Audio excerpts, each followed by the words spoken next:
I am not saying that to say that trans women aren't women. I am just saying that those pussies that they got, you know what I mean? I'm not saying it's not pussy, but that's like beyond pussy or impossible pussy. You know what I mean? It tastes like pussy, but that's not quite what it is it? It's not blood, that's beet juice.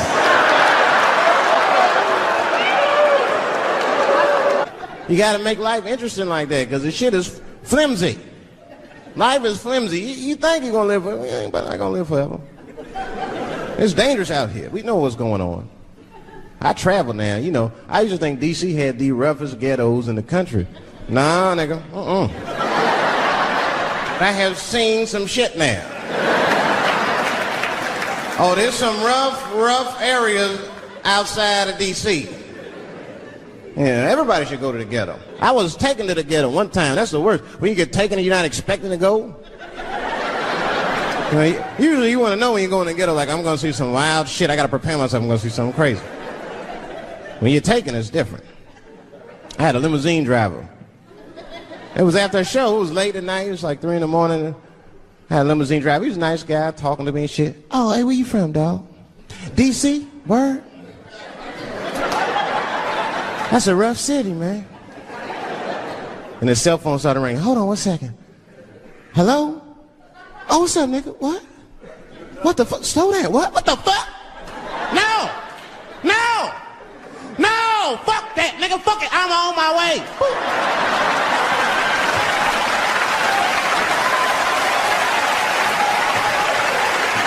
Hey. I gotta make a stop real quick. At 3 o'clock in the morning. I didn't know he was taking me to the ghetto at first.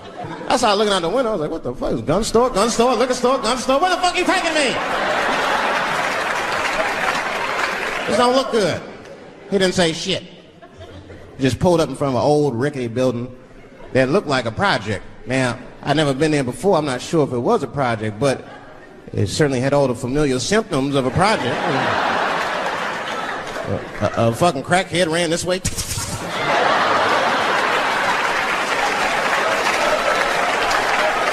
And then another one jumped out of a tree and shit. The driver said, I'll be right back. And left me. Took the keys with him and just left me. At 3 o'clock in the morning, in front of a project, in a fucking limousine. This was not good. I was like, man, I gotta look around and see if I can see some landmarks and figure out where I'm at. Might have to escape on foot. Now, this is when I knew I was in a bad neighborhood. You only see this in the worst neighborhoods. Remember, it's 3 o'clock in the morning. It's 3 o'clock in the morning. I look out the window. It was a fucking baby standing on a corner.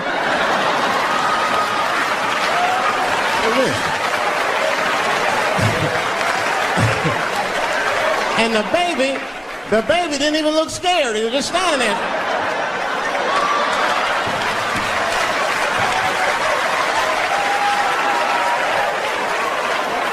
I mean, it made me sad. It made me sad, really. You know what I mean? Because I wanted to help the baby. I was like, I don't trust you either. I'm sorry. Click. Click. The old baby on the corner trick, eh? You're not gonna fall for that shit. Where's this limousine driver? You know, I start feeling bad. As time goes by, I start feeling worse. Like, man, what is wrong with me? What the hell's wrong? I'm scared of a baby. And this baby could be in trouble. He might need my help. I got to do something. But I wasn't going to get out the car. I'm serious, man. I just cracked the window a little bit. There's an old limousine. I can roll it down.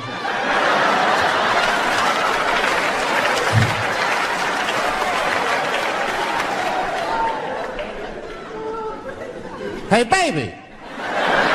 Baby, go home, man. It's 3 o'clock in the morning. What the fuck are you doing up? The baby said, I'm selling weed, nigga. I said, oh.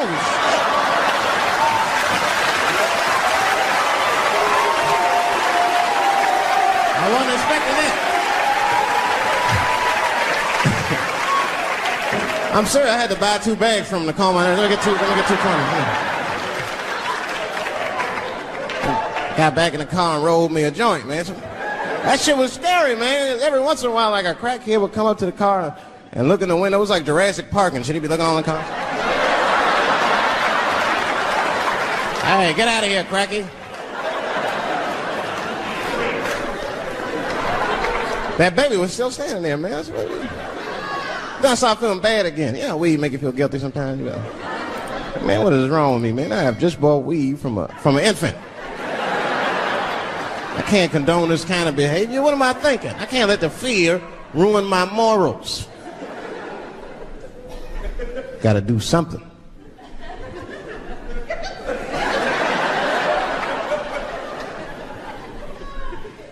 Hey, baby. Stop selling weed, all right? You got your whole life ahead of you. He said, fuck you, nigga, I got kids to feed. I said, God damn. Fuck, I need an alibi. I can't be no celebrity. This shit is just the worst. I'm seeing it. I see why stars are crazy, man. These motherfuckers. I went to Disney World with my kids, which is a big deal for me. I don't get to see my kids so much. I do Chappelle show 20 hours a day. Sleep for like half an hour, raise my kids for 10, 20 minutes, and I go back to work. Now,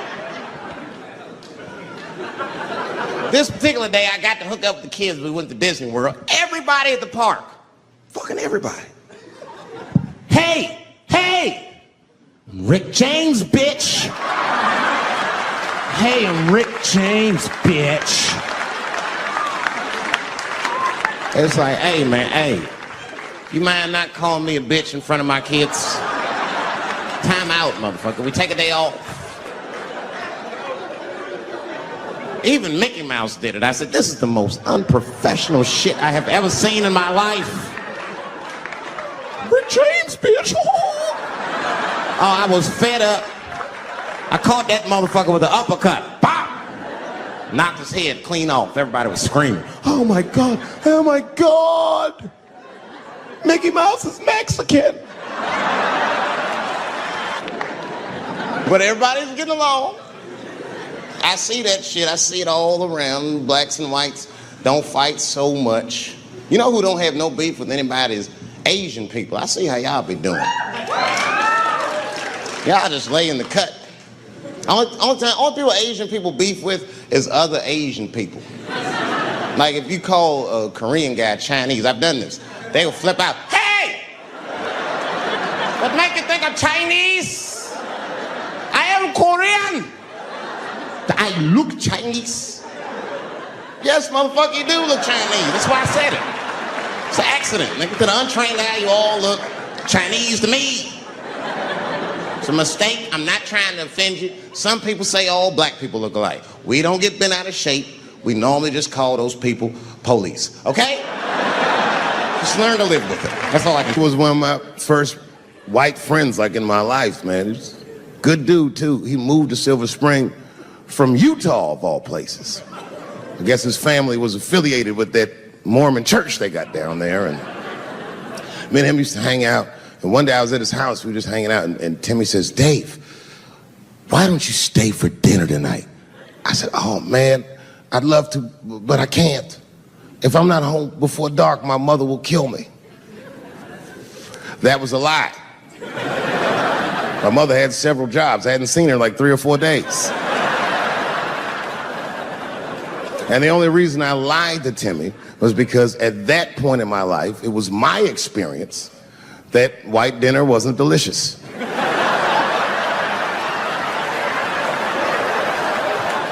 I'd rather go home and fry some bologna or some shit like that.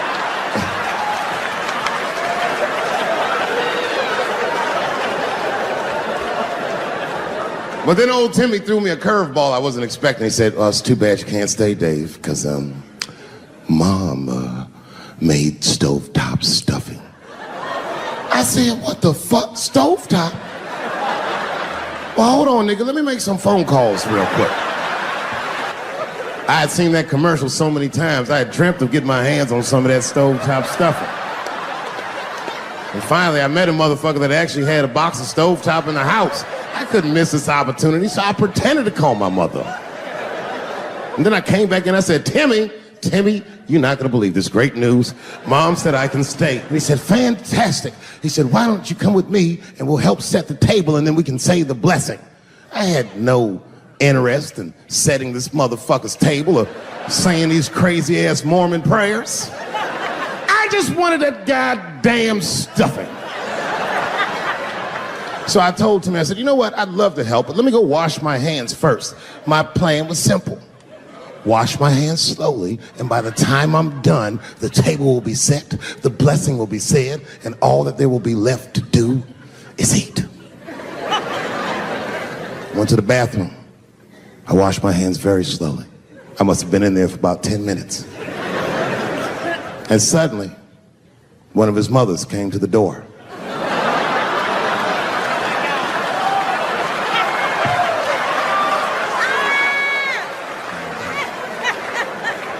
She was like, hi, David, right? I said, yes, ma'am. She said, Timmy tells me that you're planning on staying for dinner. I said, I hope that's not a problem, ma'am.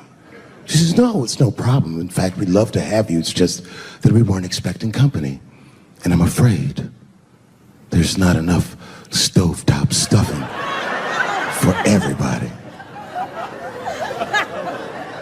So I kicked her in the pussy. Bam! Ladies and gentlemen, I told you I'm dope, nigga. I told you what I was gonna say and you still didn't see it coming. And that's why I make the big bucks.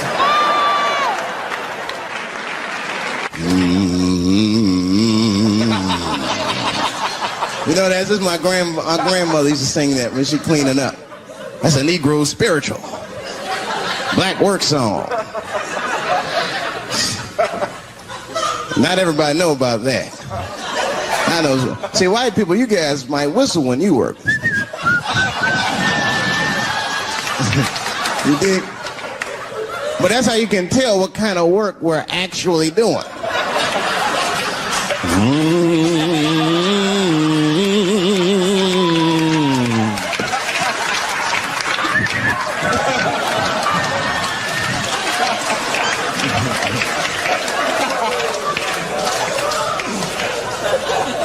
I study that kind of I do. Anything that has to do with race. I read a little here, see a little there. And I travel. That's always good. Traveling has made me a racism connoisseur, if you will. You know, it's different from region to region.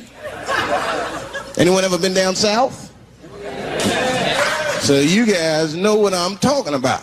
And the racism down there is just it's perfect. It's due to a perfection. It's comfortable, it's out in the open. There are no secrets in Mississippi. Everybody knows the deal. Morning, nigger. Morning, sir.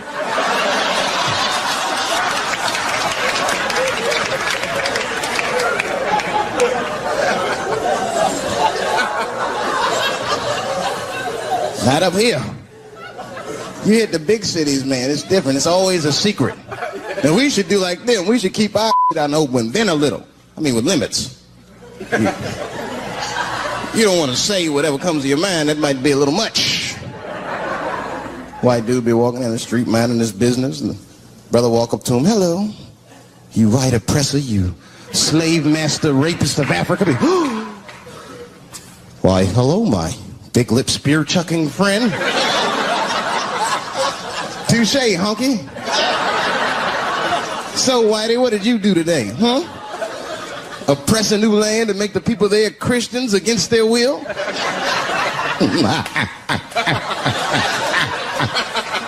What did you do, fella? Burn those big black lips on a crack pipe as you miss your job interview? Easy, Whitey, you're cutting deep. All this chit-chat has got me thirsty.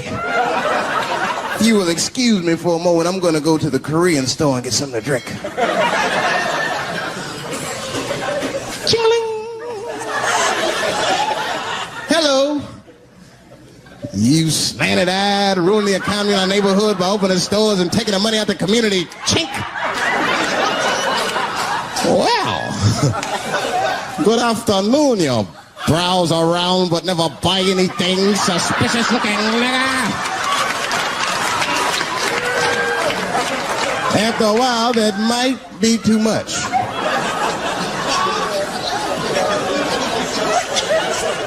But you can't help it. If you're an American, you're a racist. We brought up from the beginning to think in generalizations. We never look at the individual. We rarely look at the individual. I'm a racist. I know I'm a racist. You know how I know? The other day I caught myself being racist against myself. There's so much going on, I got mixed up. Forgot whose team I was on.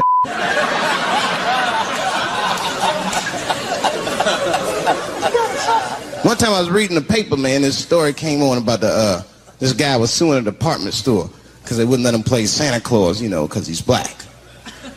And I was actually like relieved when the department store beat him. That's bad. But I wasn't ready for that. I wasn't ready for the idea of a black Santa Claus, man. That would suck. So we wouldn't get our presents till the 28th, 29th. Sorry I'm late, kids. Santa got caught up with some in Vegas. I had to sell some toys to get back, shit. Where them cookies at? I heard that when Martin Luther King stood on the steps of the Lincoln Memorial and said he had a dream, he was speaking into a PA system that Bill Cosby paid for. Do you understand what I'm saying? The point is this.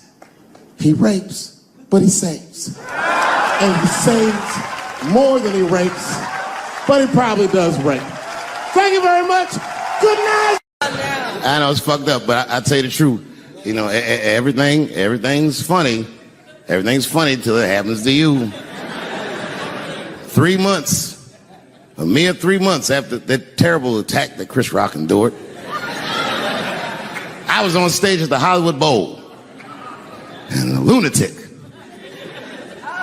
jumped out of the crowd and attacked me. Now, I gotta tell you, if it happens to you, you don't even know what the fuck is happening. It was like slow motion. I just looked over. I don't know this nigga. And I just looked and said, oh my God, I'm being attacked. And this motherfucker was ragged. He jumped at me. He was like, ah! I'm old, but I'm fast. I caught this motherfucker's head with my hand and pulled his hoodie over his eyes. I can still feel his head in my hand. It was spongy. He had been growing dreadlocks. Not the beautiful dreads that Rastafarians grow. These were accidental LA homeless dreads. This shit had leaves and sticks and bottle caps and shit in it. Some kind of grease. I was like, ugh, like this. And then I fell down. And he knocked me all the way on the ground.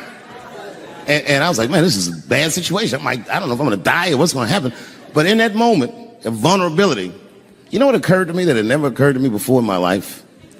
In that moment, it occurred to me that bodyguards should not wear dress shoes to work. Travis! This nigga Travis came out slipping and sliding on some kind of beautiful loafer and fell flat on his back. I said, oh my God. Now both of us are down. I gotta handle this shit myself. So I popped that back, boom. And then the kid that knocked me down, he popped out, boom, and we looked at each other and realized at the same time, I was bigger than him. And that motherfucker took off running. And I started to chase him, and I said, fuck him. I picked the microphone up. I said, I'm gonna finish this show now. That's right.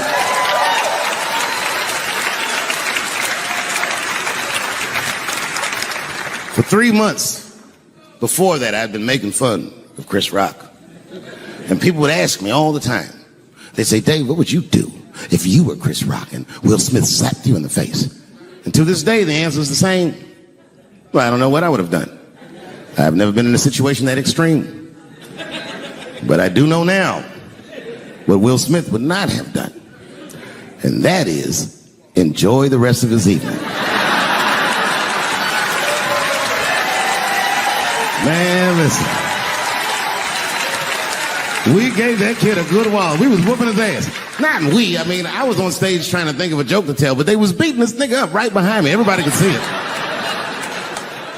Everybody could see it. And I'm sitting up there trying to think of what to say. And I'm tongue-tied. Me, of all people, can't think of anything to say. Look at my karma. Just that moment. Of all the people in the world, Chris Rock walks from backstage, walks up to me in front of 20,000 people, grabs the mic out of my hands and looks at the crowd and goes, "Was that Will Smith?" Man, motherfuckers fell out of their chairs laughing. I was standing there looking stupid. I was fucking furious because I'm thinking in my mind, nigga, this is my attack. You got attacked 3 months ago. Now you have jokes. So I snatched the mic back from Chris and tried to get one off, but my shit did not go good at all. I didn't know what to say. I was just like, it was a trans man. And the crowd was like, boo. It's LA, we like trans people, boo. I know, I felt so bad. I felt so bad. But I know why I did it. You'd have to be there to understand, but man, when that guy tackled me, it was like it's like a movie or something. You gotta picture this. Picture a famous person you like. Every famous person you could imagine was at that show. It was like the biggest night that Hollywood had ever seen. And when that guy tackled me, he cleared the bleachers. I had to watch the tape afterwards to know this happened, but as soon as he tackled me, Jamie Foxx was the first motherfucker that jumped out of the crowd. He was wearing a white cowboy hat like he knew this shit was gonna happen to him. Never seen this nigga in a cowboy hat before. And Jamie started chasing that motherfucker around like any given Sunday. And that kid was fast as shit, was juking and shaking, and he broke Jamie's ankles, and he just kept running. And then Jon Stewart from The Daily Show ran from backstage and jumped at this motherfucker like Super Jew. He was like, ah! And the kid seen Jon coming, so he jumped back, and Jon went flying that way. And this kid was fast, and then he turned around. He sees the emergency exit. He starts running for the emergency exit. Just before he got to the door, motherfucking Puff Daddy from Bad Boy Records jumped in front of the door. That nigga was like,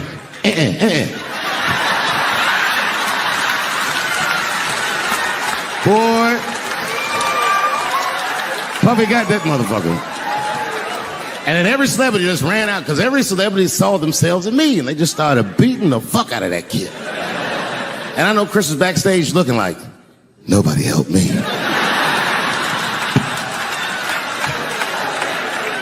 Everybody hates Chris.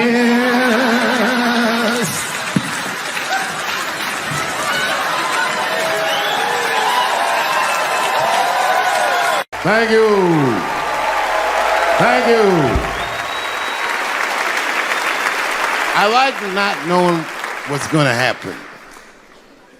I like making memories. Sometimes I do all this crazy around my colleagues just so that they can tell their friends I did it. But rather than talk about myself, just briefly, I want to just talk about my genre. Stand-up comedy is an incredibly American genre. I don't think any other country could produce this many comedians. And unbeknownst to many people in this audience, I don't think there's opinion that it exists in this country that is not represented in a comedy club by somebody. Each and every one of you has a champion in the room. We watch you guys fight, but when we're together, we talk it out. I know comics that are very racist, and I watch them on stage, and everyone's laughing, and I'm like, that mother means that.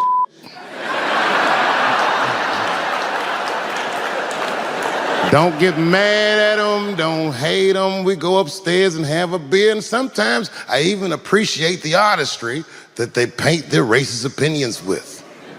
Man, it's not that serious. The First Amendment is first for a reason. The Second Amendment is just in case the first one doesn't work out.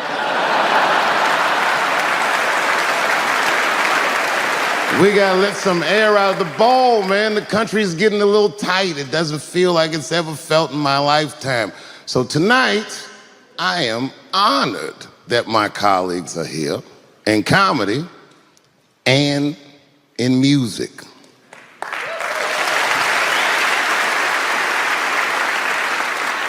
And I want everyone in America right now to look at me. Look at me smoking indoors. I didn't ask anybody, I just did it. What are they gonna do? Kick me out before I get the prize? No, nigga, this is called leverage.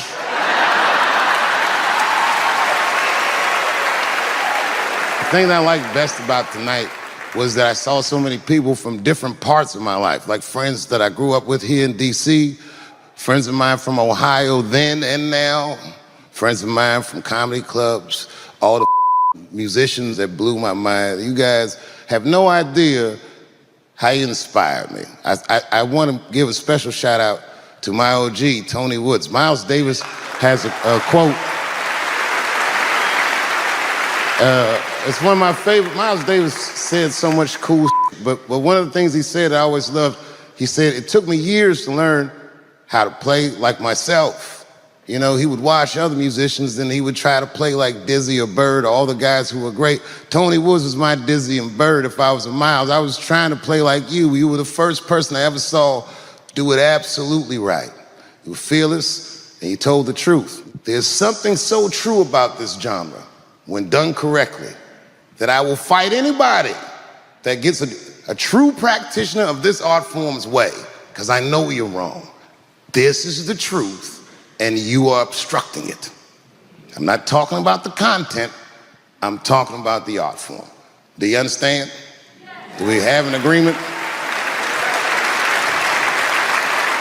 And what I really wanted to say tonight, and I'm glad I get the platform to do it, I'm gay. I am gay, and I can't wait to see what this does for my career, being gay like this.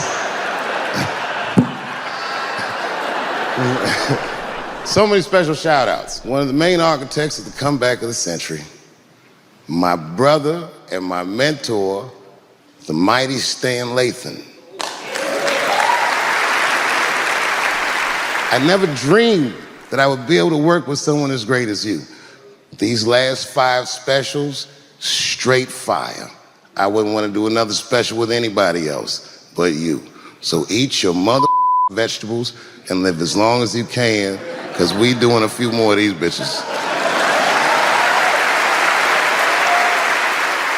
Neil Brennan, your speech made me cry, because it reminded me of all those hard days of work and all that money I never got for it. The other real special shout out I gotta make, because none of this would have been possible on any level without this person, is my mother. Mom.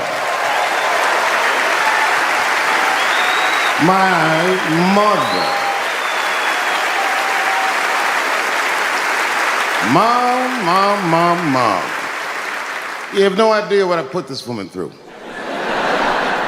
If you had just given birth to me, that would have been more than enough. But the fact that she raised me and raised me well, we had a real oral tradition in our house. I knew the word griot when I was a little boy. A griot was a person in Africa who was charged with keeping the stories of the village. Everyone would tell a griot the stories, and they would remember them all so that they could tell future generations. And when they got old, they'd tell them to someone else. And they say in Africa, when a griot dies, it's like a library was burnt down. And my mother used to tell me, before I ever thought about doing comedy, she said, you should be a griot. And she'd fill me with every story of black life. You know, she's educated in African-American studies, and she would let me understand the context that I was being raised in, that I'm being raised in a hostile environment that I have to tame. By the time I was 14 years old, I was in nightclubs, mastering an adult world. It was terrifying. The crack epidemic was going on, and my mother would hear gunshots outside and be scared to death. Maybe it's my son. But early in my career, if you remember, Mom, you used to sit in the club with me. She'd do a full day of work. You'd be back there falling asleep, just waiting for me to go on. She would watch my show every night. Do you know how long that car ride is home?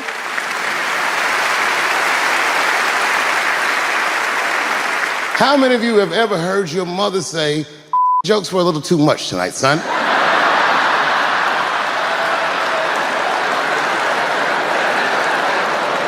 I was a soft kid.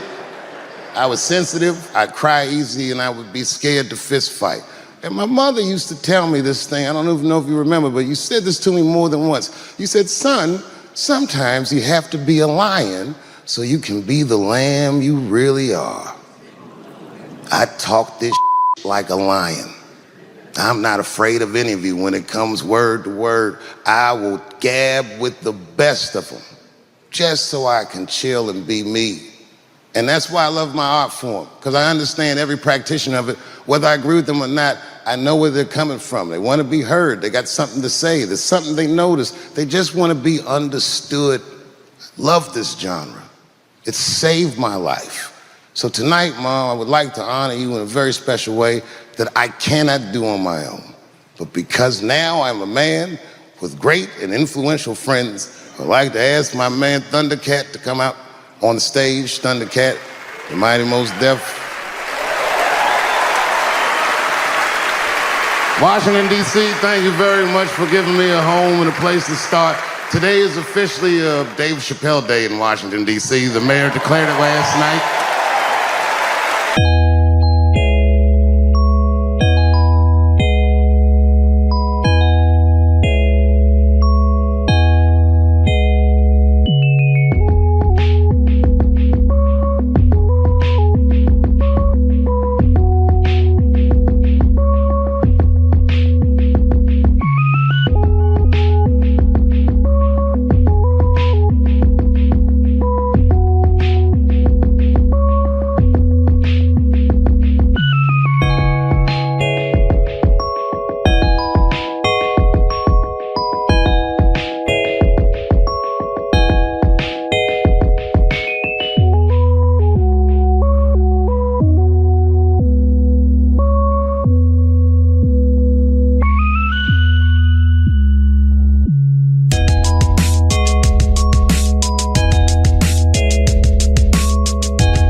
Okay.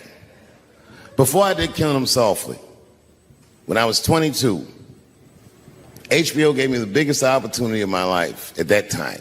They gave me a half-hour special, but this shit was not like a special, you know what I mean? It was like, it was generic. It didn't even have a title. It was just Dave Chappelle.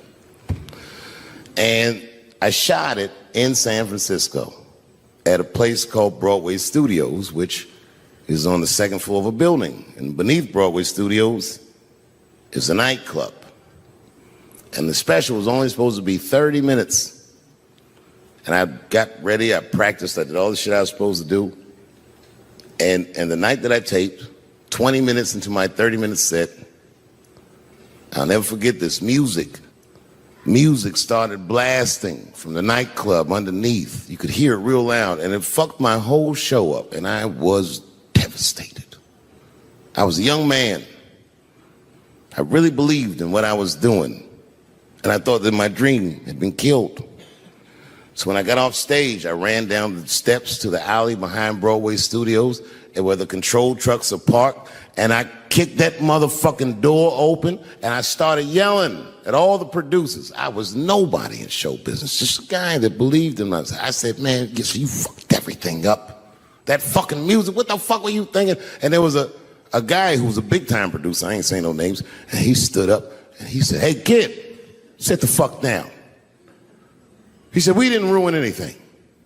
He said, we made a deal with that nightclub to not play music, and they didn't honor the deal. And I said, who didn't honor the deal? And he pointed to a guy. I'll never forget it. It was an old white man sitting in the Ford Taurus by himself. And he said, that guy right there. And I didn't waste no time or ask no questions. I went to that Ford Taurus and I beat on that window and I said, open the door, motherfucker, I want to talk to you. And that old man looked at me for 1 second and wisely drove the fuck off. And left me in the alley cussing at anybody who would listen. And 2 minutes later, literally 120 seconds later, couldn't have been any more than that, the doors of the kitchen in the alley of that nightclub underneath Broadway Studios flung open. And that old man was standing there, that same old man with reinforcements. He had 2 big goons with him, and he looked at me, and he was calm as a cucumber. He said, you, come here. I want to talk to you. I didn't know anything about the streets at this age. But I found out later in my life that these men were Russian mobsters. And I don't know what you guys know about the Russian mob, but these are the niggas that killed Denzel in Training Day.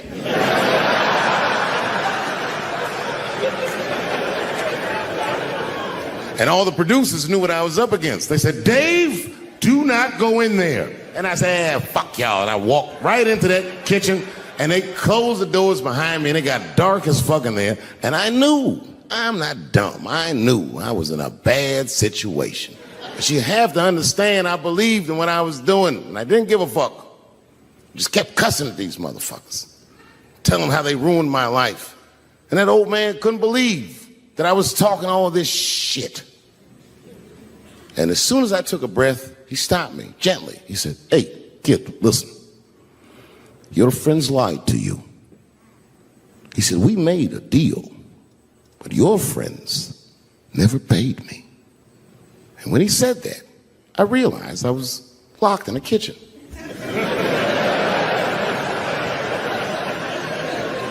I realized he was telling the truth, which would make me wrong. And the very moment that I realized I was wrong, for the first time, I was afraid.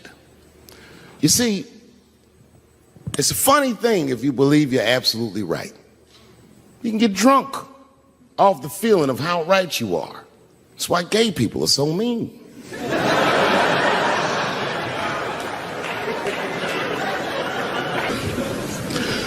I started doing stand-up comedy when I was 14. I'll never forget the first time I was on stage. The guy that introduced me was a guy named J.T. Newton. I'm 47. I can close my eyes and remember the introduction like it was yesterday. It went like this. Ladies and gentlemen, this next young man coming to the stage is starting his comedy career tonight.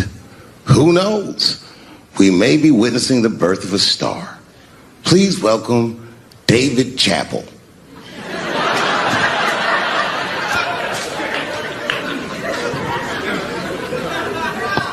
From the first time that I ever held a microphone, I was sure this was it. I knew I was home. I knew I had found my thing. And my God, man, I was a child. I got good. Matter of fact, I was good from the moment I started. And I'm not saying this to be a braggart. I'm telling you the truth. These old niggas was in awe of me. How is this little boy so poised? They used to say. I was. I mean, you know, I got better, but it started out good. About a year into it, when I was 15 years old, I had written a joke during the AIDS epidemic about having a Goodyear condom. Something, I don't even remember the joke. Something about an industrial strength condom by Goodyear. I just remember all the comedians really liked that joke. And there was an older comedian. And he came to me one night after the show, after he saw the joke, and he said, listen, I got an audition at another comedy club, and I was wondering, do you mind if I do that joke? I just want to borrow it. Now, I'm a kid. I don't know any better. I'm like, borrow it? Well, I guess, sure, if it'll help your career. I let him do the joke. And then weeks later, I was waiting to go on at a comedy club, and he went on before me, and he did the joke. And after the show, I pulled him aside and I said, hey, man, I don't mind you borrowing my jokes, but you got to give them back. He said, oh, I forgot to ask you. He goes, let me buy that joke from you for $50. And I said, man, I'd do it, but I'm just starting out. I need all the material I can get. The idea being that the more material I can accumulate, the faster I'll be able to make money for my work. I said, I can't do it. I want my joke back. I'll never forget this. Remember, I was a 15-year-old child. This guy was a grown-ass man. He stood up over me so I could see how big he was. And he said to me, really? I can just take it. And he did. I got scared because I was a child. But I never forgot that. I never forgot that. I was 15 years old. I'm 47 now. I think about this guy all the time. When I look at my own kids and I see how young and innocent they are, I can't believe someone did that to me. And I don't think about it every day because that was the worst thing that happened to me. I think about it every day because that was the first time that someone ever did that to me. But in my career, it has happened many, many times since, where someone would intimidate me or scare me and take something that I believe was mine. I'll tell you another story. Now I'm 18 years old. I'm living in New York City, and I just finished my first road tour, which was a very difficult tour. I'll spare you the details. Now I'm back in New York, but my rent is paid, thank God. And I have $60 to my name, and a woman that I had met in Pittsburgh, a bad Dominican bitch,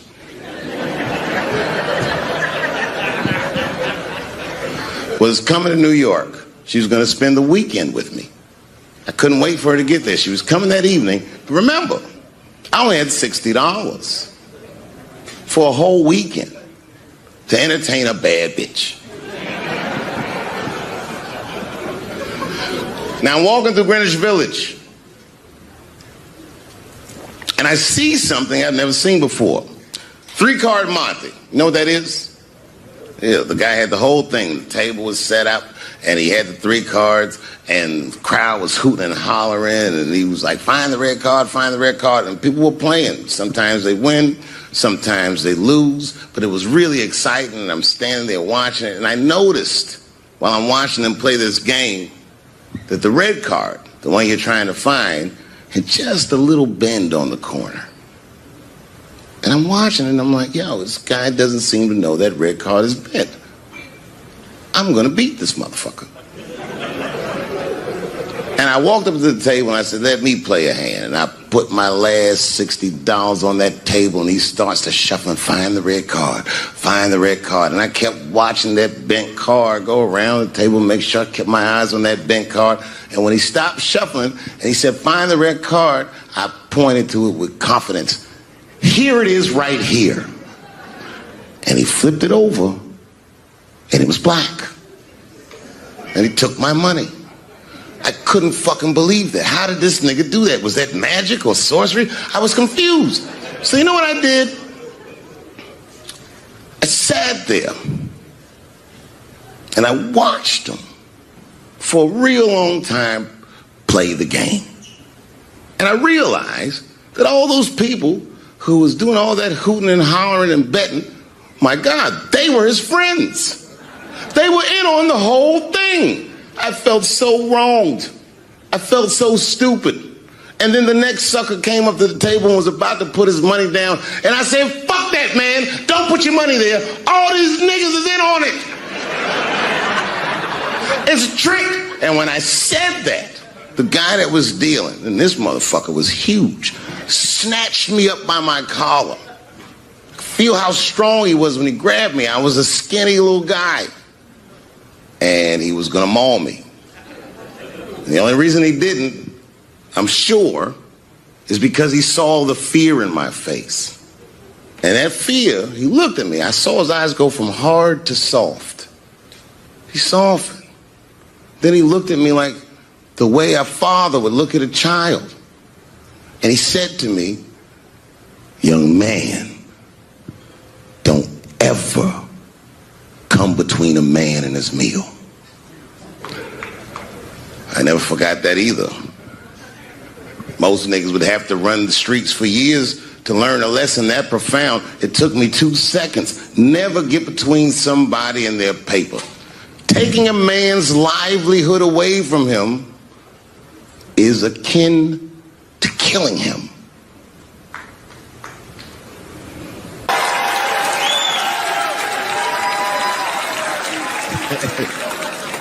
Look, it was way more intense than what you guys might have read. I don't know what you read, but the kid, while we was beating on him, reached in his waistband, pulled out a .22 caliber pistol. That shit was mayhem. everybody started screaming. Oh my God, he's got a gun. He's got a gun. And then I got scared. I was in the back, but I was scared. Because I knew that everybody that was with me was armed. Yes, if they had shot and killed this kid on stage at the Hollywood Bowl, like I pay you to do, Travis,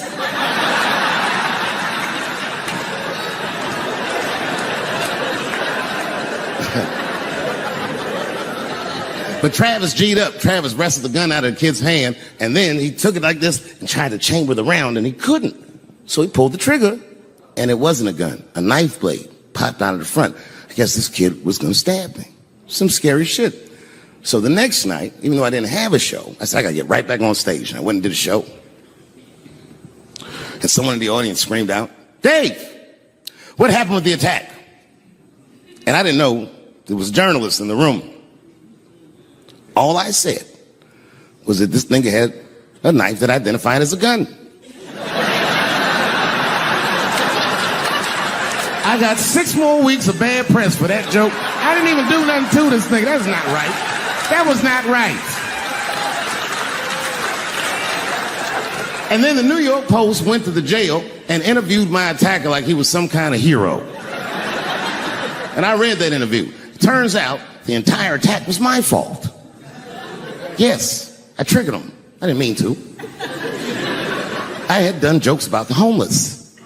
It turns out this young man was homeless. And I mean, there's no way I could have known this. But I will say, for a homeless guy, this nigga had incredible seats.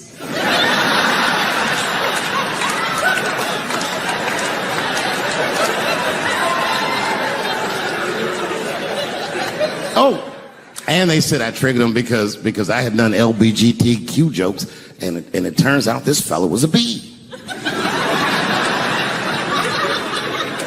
That was the headline in the article. It said, Dave Chappelle's alleged attacker is bisexual. I said, alleged attacker? This motherfucker definitely attacked me. I'll show you the tape. He's allegedly bisexual. I'm going to need to see him suck somebody's dick before I believe the rest of this article.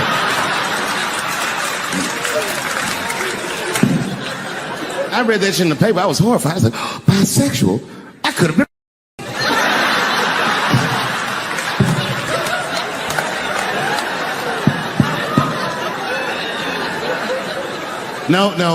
No, you know what though? It's not funny because after all that madness ensued, I went to the hotel room. I was by myself and I opened the door and my wife was in there alone. She was sobbing, like sobbing. I said, oh my God, what's wrong with you, bitch? Did you get attacked too?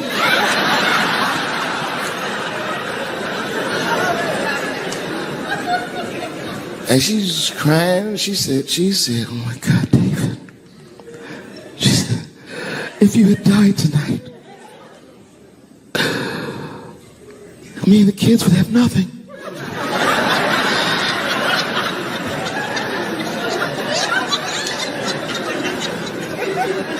Then I knew it was serious. So I sat down on the bed next to her.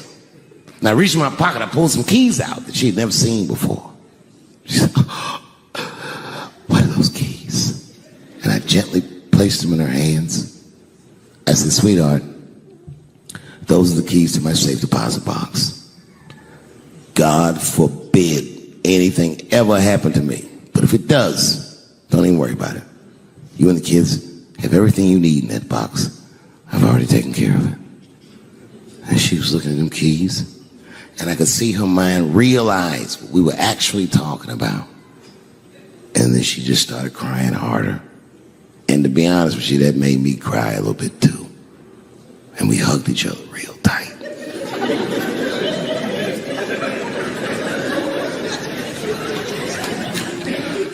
Do you know this bitch looked in the box while I'm alive and well? Who does that? Oh my God. And then she was mad at me. She said, God damn it, David, I opened that box. I said, you did? She said, yes, I did. And there was nothing in there.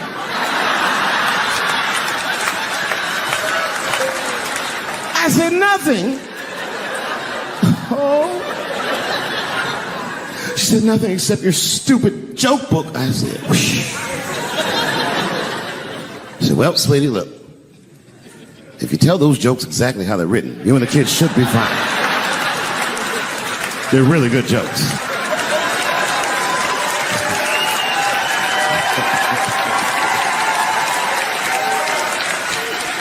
She's like, good jokes? What is this shit? Come join me in my watery grave. No, you gotta roll your throat. Join me in my watery grave. Mom. You have no idea what I put this woman through. If you had just given birth to me, that would have been more than enough. But the fact that you raised me and raised me well, we had a real oral tradition in our house. I knew the word griot when I was a little boy. A griot was a person in Africa who was charged with keeping the stories of the village. Everyone would tell a griot the stories and they would remember them all so that they could tell future generations. And when they got old, they'd tell them to someone else. And they say in Africa, when a griot dies, it's like a library was burnt down. And my mother used to tell me, before I ever thought about doing comedy, she said, you should be a griot. And she'd fill me with every story of black life. You know, she's educated in African-American studies, and she would let me understand the context that I was being raised in, that I'm being raised in a hostile environment that I have to tame. By the time I was 14 years old, I was in nightclubs, mastering an adult world. It was terrifying. The crack epidemic was going on, and my mother would hear gunshots outside and be scared to death. Maybe it's my son. But early in my career, if you remember, Mom, you used to sit in the club with me. She'd do a full day of work. You'd be back there falling asleep, just waiting for me to go on. She would watch my show every night. Do you know how long that car ride is home?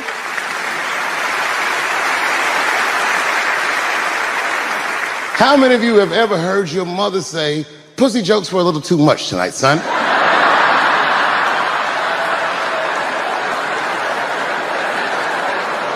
I was a soft kid. I was sensitive, I'd cry easy, and I would be scared to fist fight. And my mother used to tell me this thing, I don't even know if you remember, but you said this to me more than once. You said, son, sometimes you have to be a lion so you can be the lamb you really are.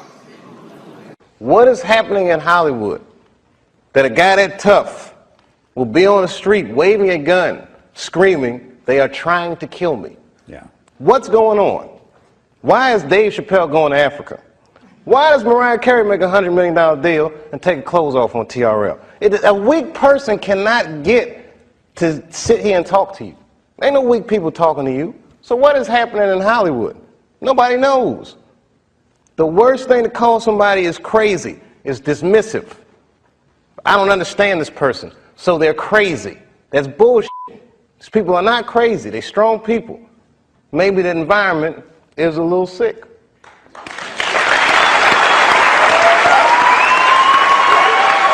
I gotta tell you something, and I don't talk about it often.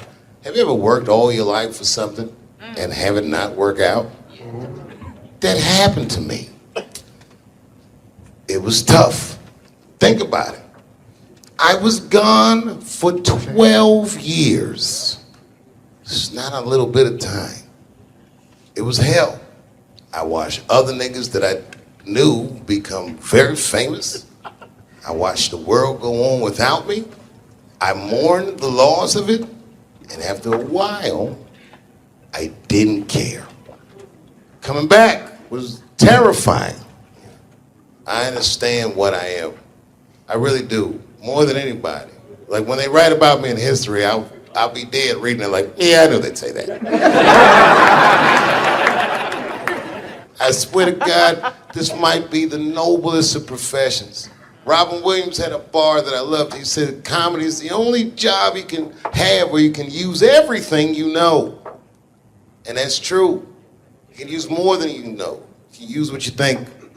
Use it. Don't be afraid.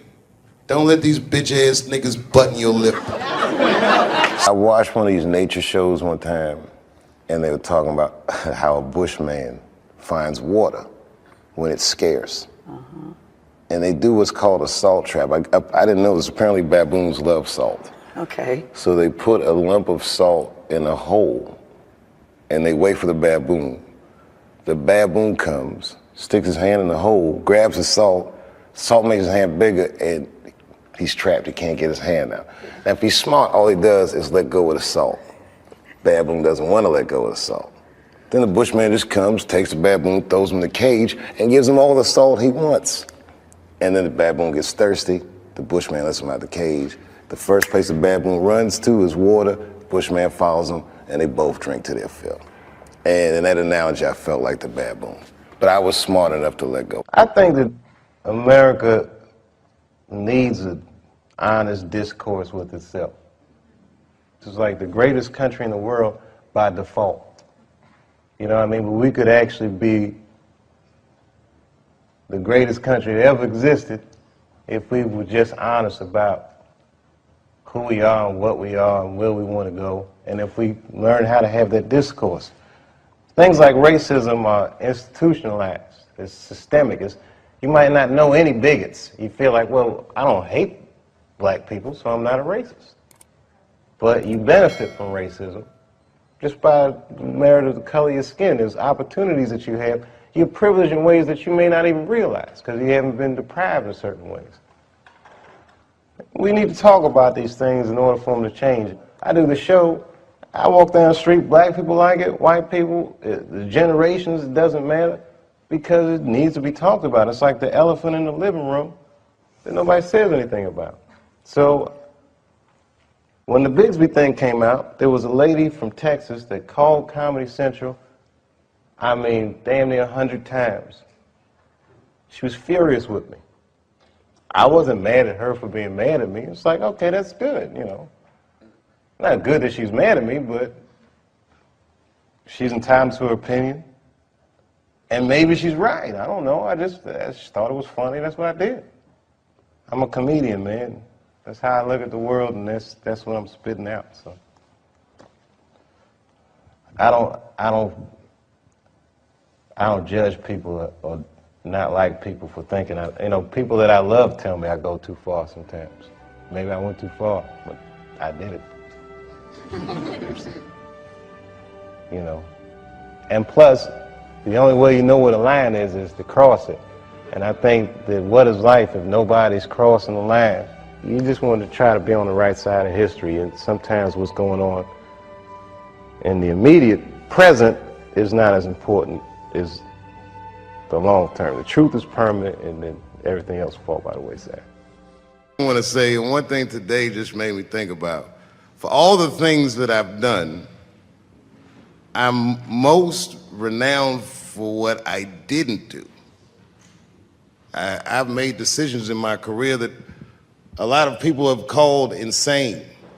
2004, had a $50 million deal on the table, and in a crisis of conscience, flipped the table over and walked away. Went to South Africa. Everyone said I was running away from the money. That is not true. In fact, I still want that money.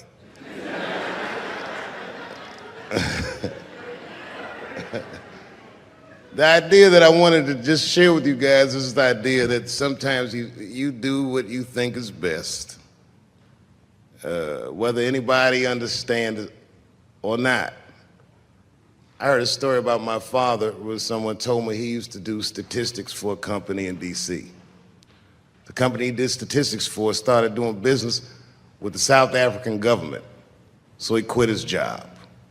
It's caused a lot of problems between him and his wife. It's hard for a man when he can't provide for his family the way he wants to, and he suffered through it.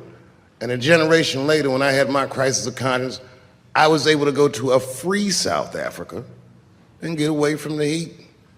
This idea that what you do in your lifetime informs the generations that comes after you is something I keep thinking about, something that is so much bigger than just ourselves. And today I'm standing in front of you guys, and I know you guys are like, oh, I know you're bored. But I see family of mine in the front row some who I've never met, and I just realize how all of us are connected. That my great-grandfather built something more substantial than buildings. He built a community.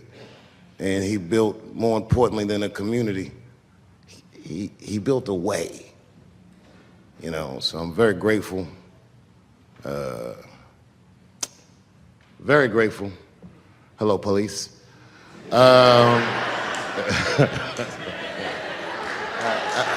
I just saw him saying, you know what I mean? He's standing over like, so this is what black people talk about.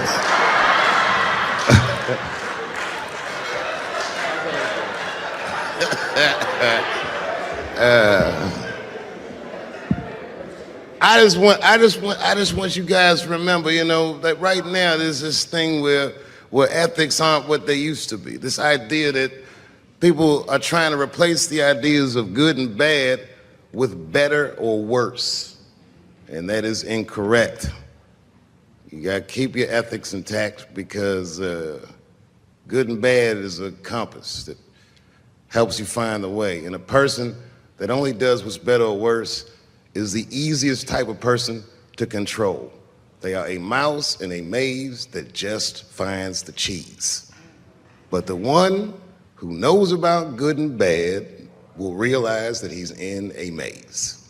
So, that being said, I just hope that all of you guys transcend whatever you see as your obstacles and that you live outstanding lives and that you stay connected to your communities because you have so much power there, and that you grow your communities and you diversify your communities, and that you don't let anybody tell you you can't or to be afraid. It's okay to be afraid because you can't be brave or courageous without fear.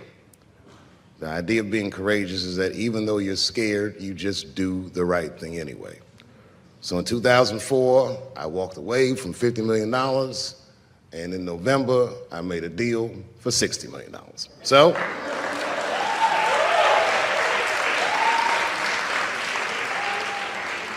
although I am not the most famous comedian of my time, I would like to know what their great-grandfathers did. I'm very proud today. Thank you very much.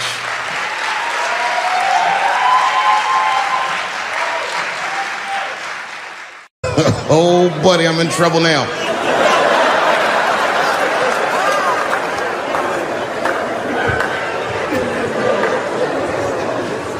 Before I go, I want to share this story with you because it's important to this point.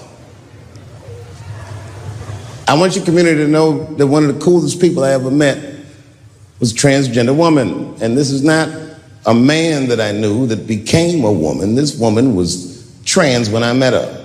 Lived in San Francisco. Daphne Dworman is her name. I would do 18 shows in the Bay Area, sometimes in Oakland and Dirty Hood nightclub, and she would be there, a white trans woman, laughing loud and hard at everything I said, especially the trans jokes. It's very puzzling because she was obviously trans. And one night after one of the shows, I met her.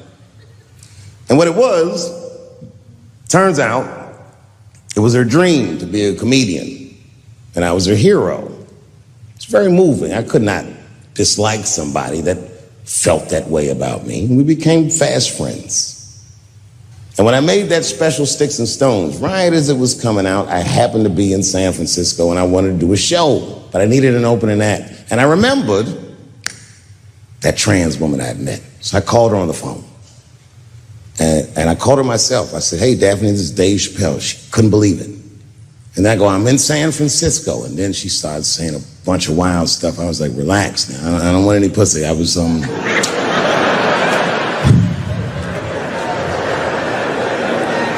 was calling because I'm doing a show and I need an opening act.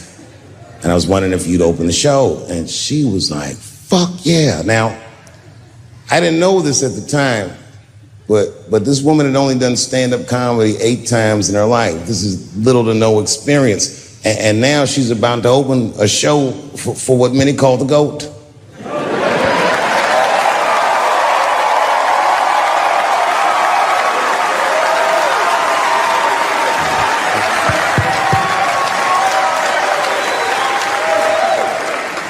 She's an amateur in stature, but In practice, she was very professional.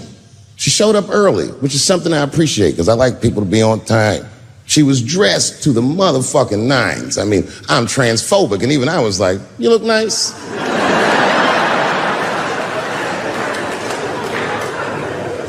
Went up on the stage with all the swag of a professional comedian, grabbed that mic and walked right down the middle and looked at the crowd like a gangster.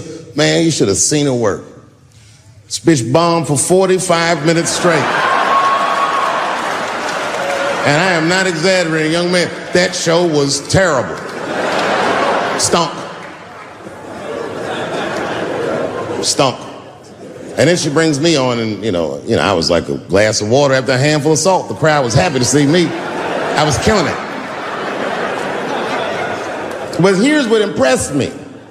Any other comedian I've ever seen, if they had bombed as bad as she did, would have snuck out of the back of the theater and went home and cried or something. And she didn't do that. Not only did she not leave, she found a seat right up in front. You know, when a new comedian watches an experienced comedian in comedy, we call this taking class. And this bitch took my whole class. She sat up there and was laughing as hard as she always laughs, as if nothing bad had even happened to her. And I saw her show. Something bad happened to her.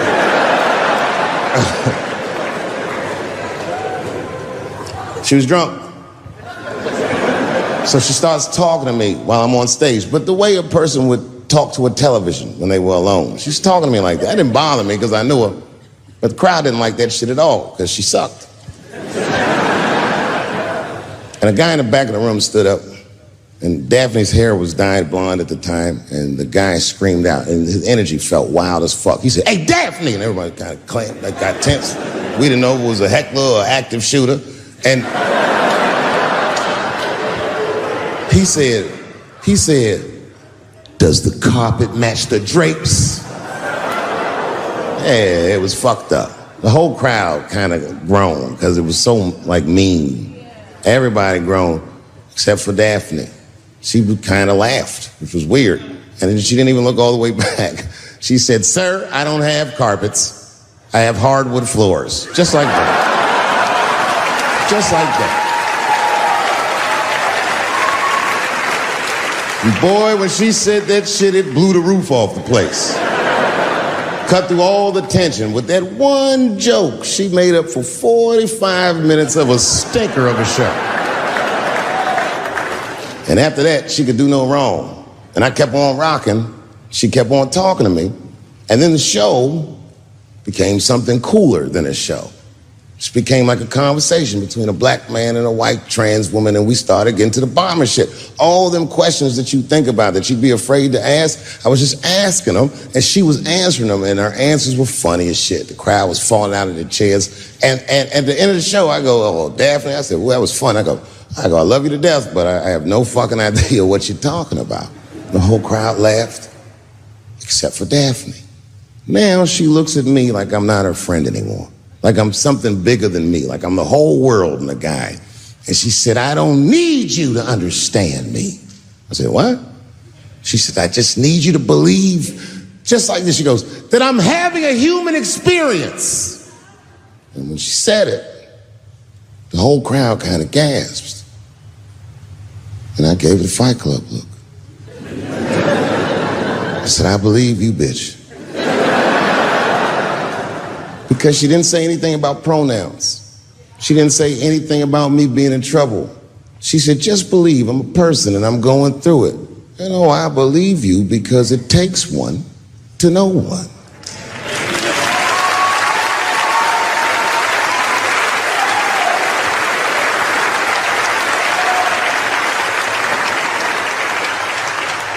Then I told the crowd good night, and they start going crazy. And before the applause gets to its crescendo, I say, "And don't forget my opening act, Daphne." And the crowd stood up. And I looked at her, and tears came out of her eyes. She couldn't believe it was happening. I couldn't believe it was happening because her show stunk. And it was a great night. I remember the late, great Paul Mooney was there. A bunch of fly-ass comedy niggas was there.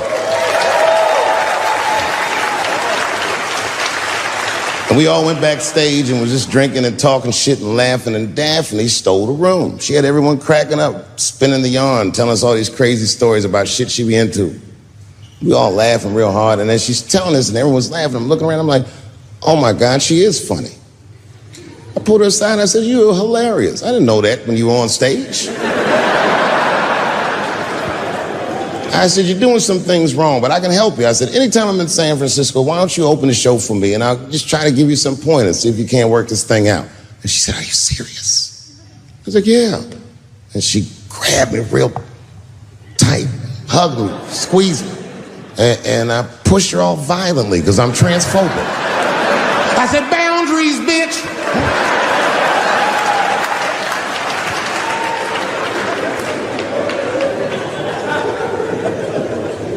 When Sticks and Stones came out, a lot of people in the trans community were furious with me, and apparently they dragged me on Twitter. I don't give a fuck, because Twitter's not a real place.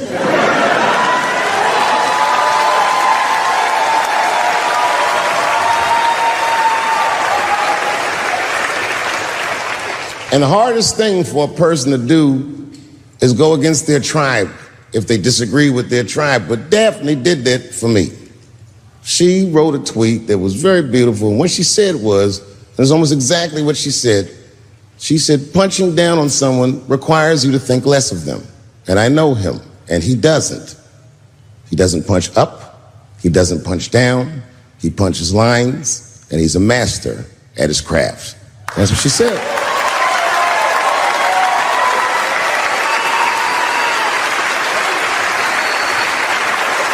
Beautiful tweet. Beautiful friend. It took a lot of heart to defend me like that. And when she did that, the trans community dragged that bitch all over Twitter. For days, they was going in on her, and she was holding her own because she's funny. But 6 days after that wonderful night I described to you, my friend Daphne killed herself. Oh, yeah. It's a true story. My heart was broken. Yeah, it wasn't the jokes. I don't know if it was them dragging her. I don't know what's going on in her life, but I bet dragging her didn't help. I was very angry at them. I was very angry at her. I felt like Daphne lied to me. She always says she identified as a woman, and then one day she goes up to the roof of a building and jumps off and kills herself. Clearly, only a man would do some gangster shit like that. Hear me out. As hard as it is to hear a joke like that, I'm telling you right now, Daphne would have loved that joke. That's why she was my friend.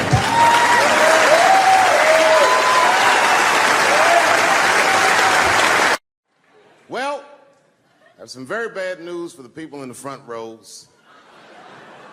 I heard that some of you paid as much as $800 for your tickets.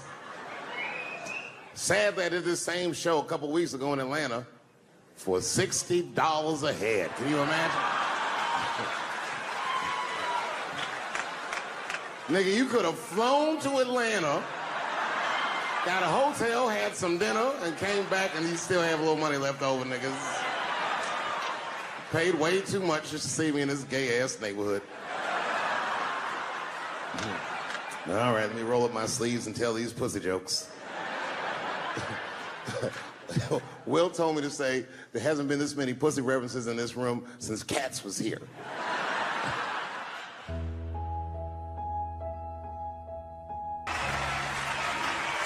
Thank you guys very much. Boy, I gotta tell you, man, I've been doing this set all week, and boy, I've been telling these jokes, and sometimes niggas look like they're in actual pain over the jokes. None of it's that bad to me, but I understand why it could hurt some people's feelings. So tonight,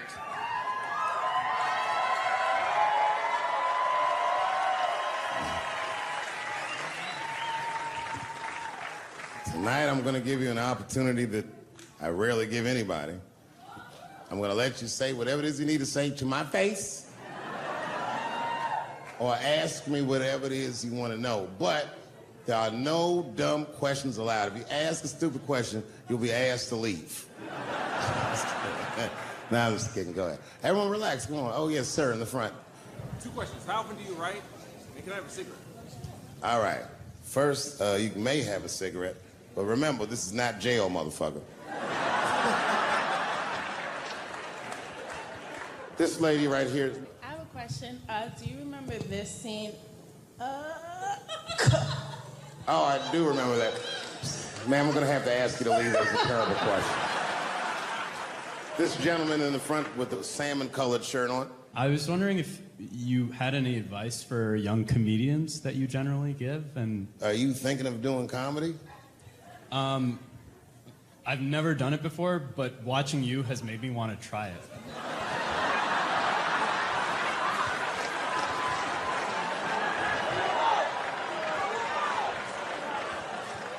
I don't know if that's an insult or not. It's a compliment. It's. I mean, niggas don't say I've never done brain surgery, but it looked a lot easier than I thought. I'm teasing. All right, here'd be my advice. Okay, I don't know how comedians start nowadays, right? But what I would suggest is just start. And once you start, you can't really stop, no matter what happens, no matter how bad it gets, no matter what people say. You know what I mean? Because comedy is weird like that. You know why I hate watching other comedians do comedy? Not because I hate other comedians, but because I love comedy so much. It's like watching somebody else fuck your girl. And I say, fuck her better than that. Yes, you on the aisle up there, the lady with the long... Yes, you, standing up. I see you. My favorite book of all time, The Narrative of the Life of Frederick Douglass.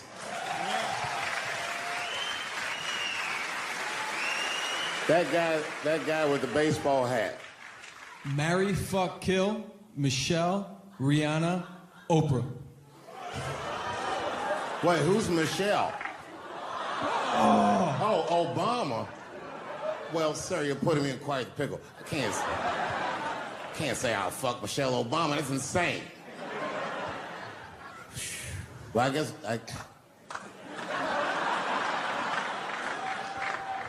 I mean, because I wouldn't kill any of those women. But I'd fuck all three of them.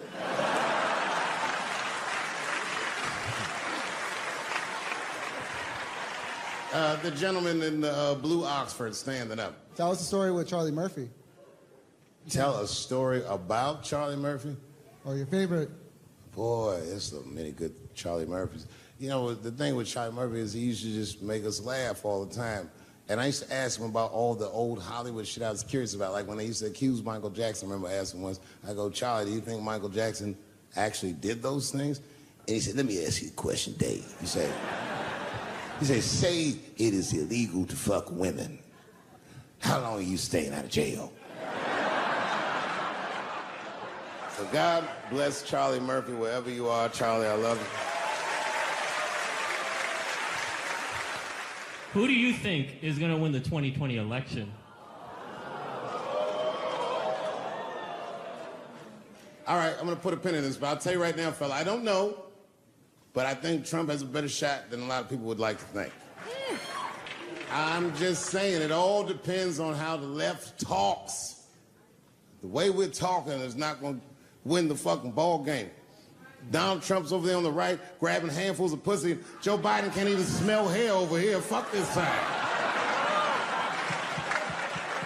All right, man, go ahead. Thank you so much for this show. And how old are you? 25. 25? Yeah. Boy, don't let R. Kelly see you. He's gonna pee on you by accident. Oh, my bad. I thought she was 15. Yuck. I'm totally joking. I'm sorry. My question is there anything you've learned from another comedian that you feel like will stay with you for life?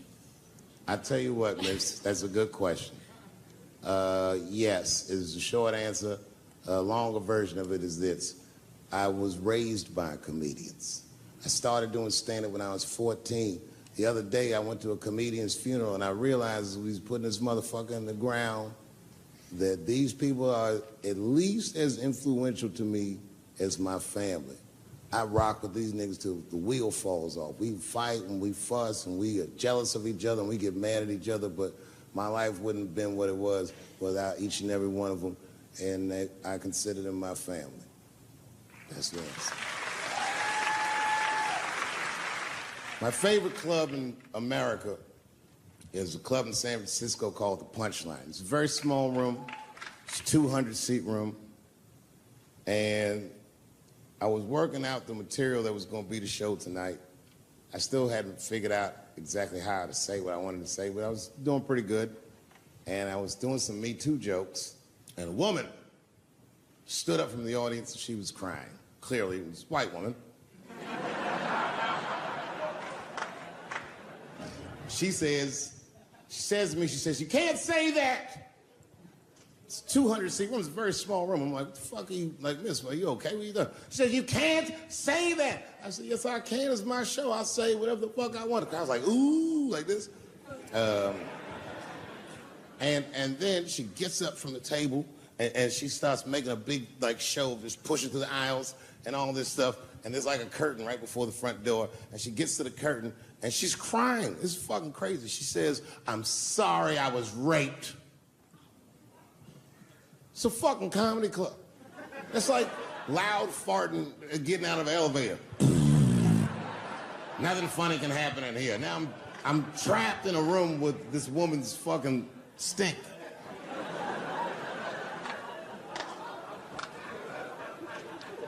And I say, miss, it is not your fault that you were raped,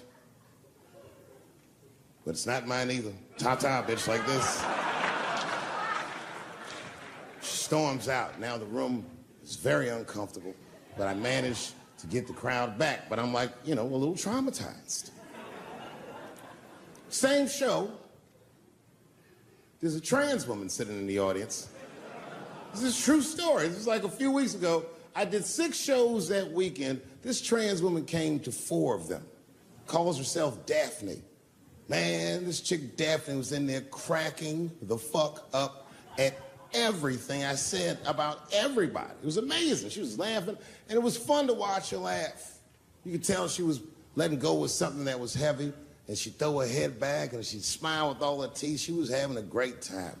And the more fun she had, I felt bad, because I knew I had some trans jokes to unload. And I thought to myself, maybe I shouldn't say these jokes because I don't want to, like, fuck her evening up. She's having so much fun. But then I thought to myself, well, if I can't say it in front of her, should I say this shit at all? So I let her rip. And to my surprise, Daphne laughed harder at the trans jokes than anybody in the room. In fact, everybody in the room would look at her to make sure it was okay. And I got off stage, I was in the dressing room, I was like, man, this is a fucking weird show. I'm sitting in the dressing room by myself just trying to figure out, like, what the fuck just happened out there? Like, why is it that this one woman can't take any of these jokes and Daphne can take all of these jokes? So weird. And then I realized, Daphne used to be a man.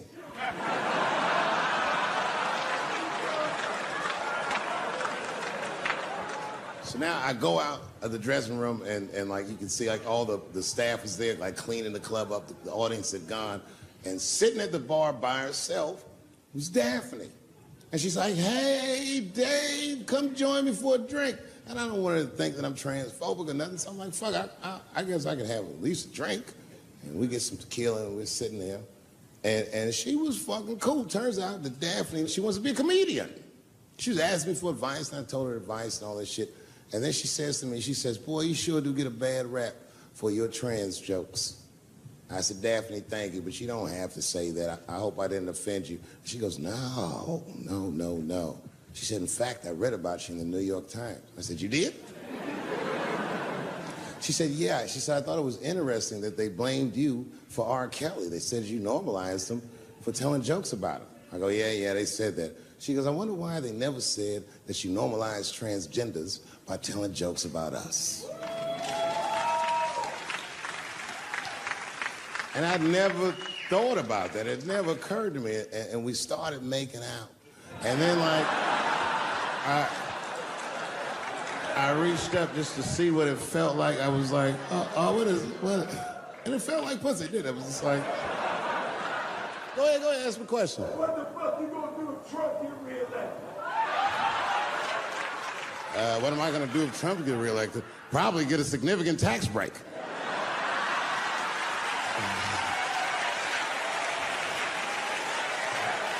Hey, you wanna know why I don't even talk about Trump in my show? Because that motherfucker is not the hokey pokey. He is not what it's all about. There's millions of people that put him in power, and the ideas that he puts forth are not his own. He's singing poor white people's greatest hits. So why the fuck would I worry about him and not the other millions? Really, you know who I'm gonna vote for next time if things keep going the way it's going is that gay dude. No, Mike Pence.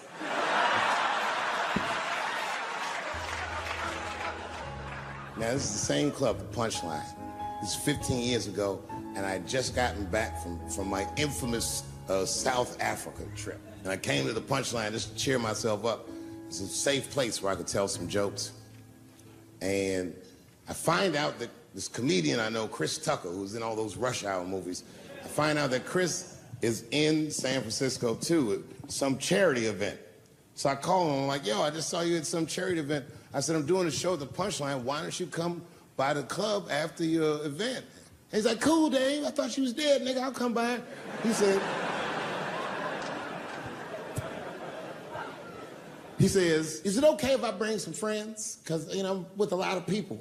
I go, man, you Chris Tucker. You can bring whoever the fuck you want.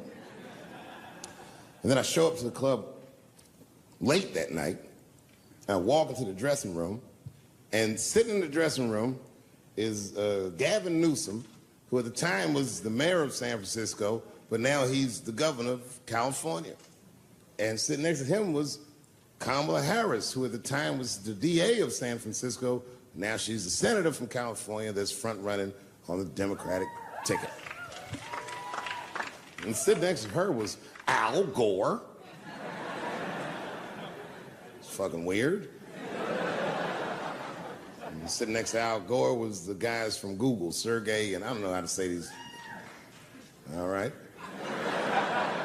And it was Chris Tucker and Ben Jealous, who at the time was the president of the NAACP, who was all just at this big charity dinner, and Paul Mooney was drinking scotch. And we all was just in there. And, you know, first I was a little uncomfortable when we started talking, and we all got along really well. At some point, Kamala Harris says to me, she goes, you know, a friend of mine is announcing his candidacy for president tomorrow. I went to college with him. I'm like, what? I go, Barack Obama? She goes, you've heard of him? I'm like, yo, I just read about this dude. And she goes, yo, yeah, blah, blah, blah, we talking. She goes, you know what? She says, let's call him on the phone. I said, what the fuck? And she picks the phone up and she dials and she's listening like this. And she goes, this is voicemail. And she gives me the phone. She goes, leave him a message. You know, I didn't know what to say. I just said what you say to any black dude that's running for president. You know, stay low, running a zigzag pattern, this kind of shit.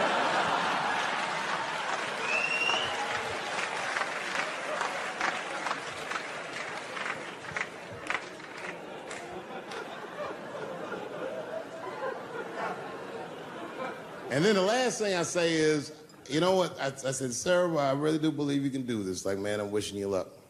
Now, next day I wake up and go for coffee at a place called the Embarcadero. It's like an eatery by the sea in San Francisco.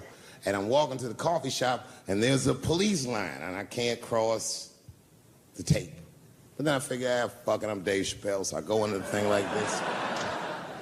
And the police yoke me. These motherfuckers, like, tackle me immediately. And I see over the police's shoulder Gavin Newsom. I couldn't remember his name, but I remember the night before I had kept teasing him and saying he looked like Christian Bale, the guy from the Batman movies. So I see him, and I can't remember the name, so I'm just like, Batman, help.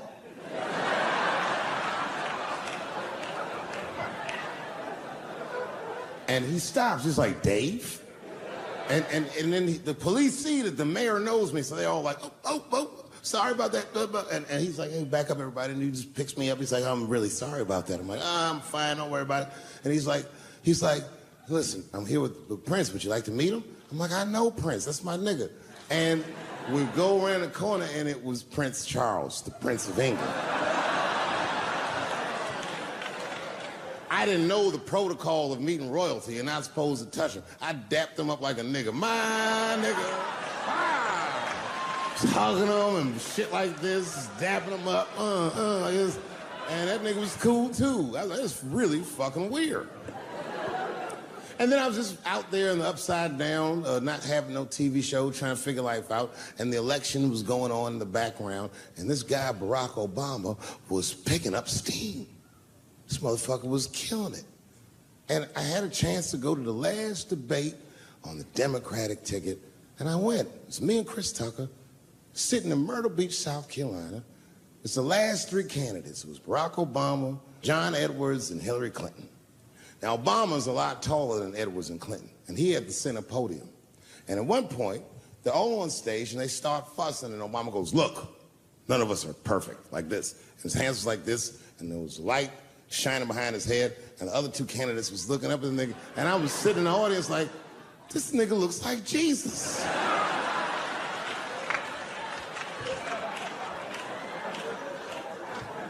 And I realized in that moment that I was looking at the next president of the United States. I was certain of it. I couldn't explain it, but I knew what I was seeing. And I got really excited. And I'm not that kind of guy. I said, I gotta meet this motherfucker. So I stayed. They were all on stage doing interviews, and I just waited. I was waiting and waiting, and then John Edwards was done with his interviews first, because everybody knew he wasn't gonna win. And I see John Edwards, and I said, hey, Senator Edwards, I just want to say hi. And that motherfucker looked at me like, like, fuck you, nigga, you gonna lose anyway. And then he left, and then Hillary Clinton just walked by me in one of them Steve Harvey suits.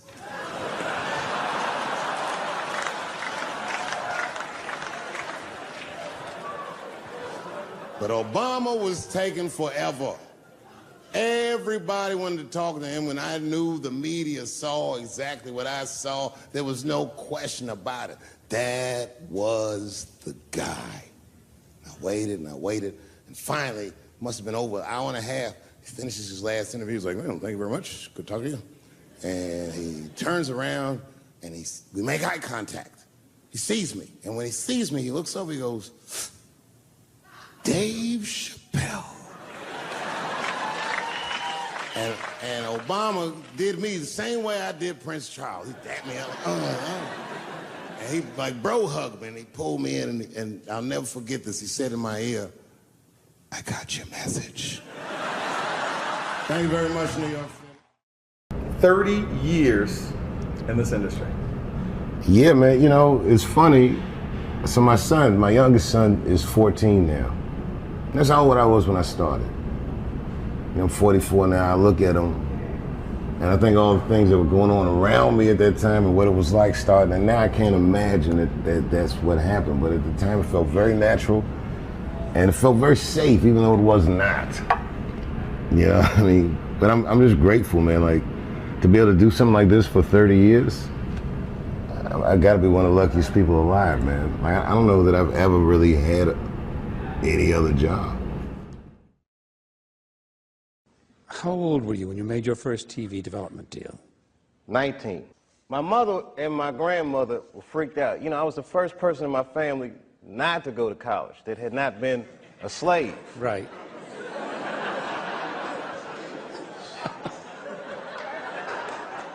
So I was really breaking from tradition, and it was like a graduation lunch we were having, and they had my dad come and talk to me, and my dad takes me outside, and he's like, listen, and this is some advice that applies to all you acting students.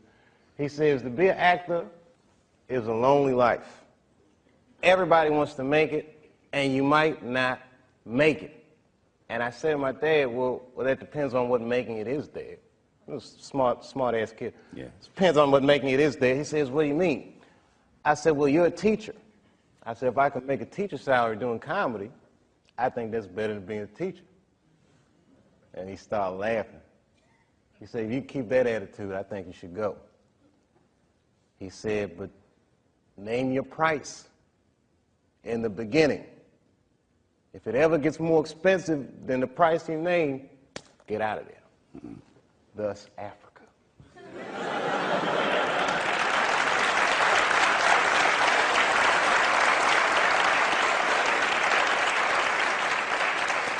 When Martin Lawrence was in that chair, we talked about Blue Streak. I love that dude. He played a role in your life, I believe. How do you feel about him as a person and as an artist? Martin Lawrence is the guy that showed everybody you can make it from D.C. to Hollywood. And I had a personal stake in his success. Every time he did something, it made me feel inspired and really good. And he was always real nice to me. He'd sit me down, what's going on with you, baby boy? What? We'd talk about comedy, whatever. And, you know, when we did Blue Streak, we were promoting it, and Martin had a stroke. He almost died. And then after that, I saw him, and I was like, oh, my God, Martin, are you okay? And he said, I got the best sleep I ever got in my life. That's how tough he is. So let me ask you this. What is happening in Hollywood that a guy that tough will be on the street waving a gun, screaming, they are trying to kill me? Yeah. What's going on? Why is Dave Chappelle going to Africa? Why does Mariah Carey make a $100 million deal and take her clothes off on TRL? A weak person cannot get to sit here and talk to you. Ain't no weak people talking to you. So what is happening in Hollywood? Nobody knows. The worst thing to call somebody is crazy, is dismissive. I don't understand this person, so they're crazy. That's bullshit. These people are not crazy. They're strong people. Maybe the environment is a little sick.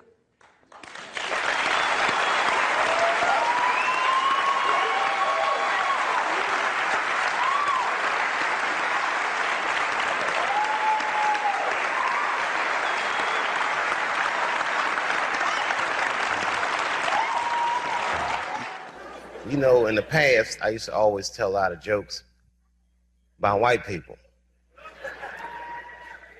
And I know there's a lot of white people here with us tonight.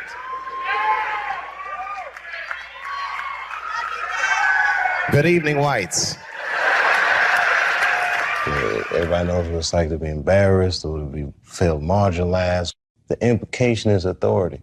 Nobody likes authority figures. When I say jokes about white people, don't think for a second that I'm talking about you.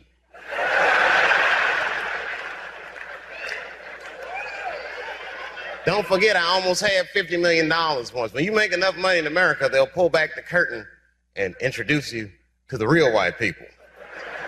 You guys just think you're white. Dave Chappelle is very intelligent. He's well raised. That goes without saying.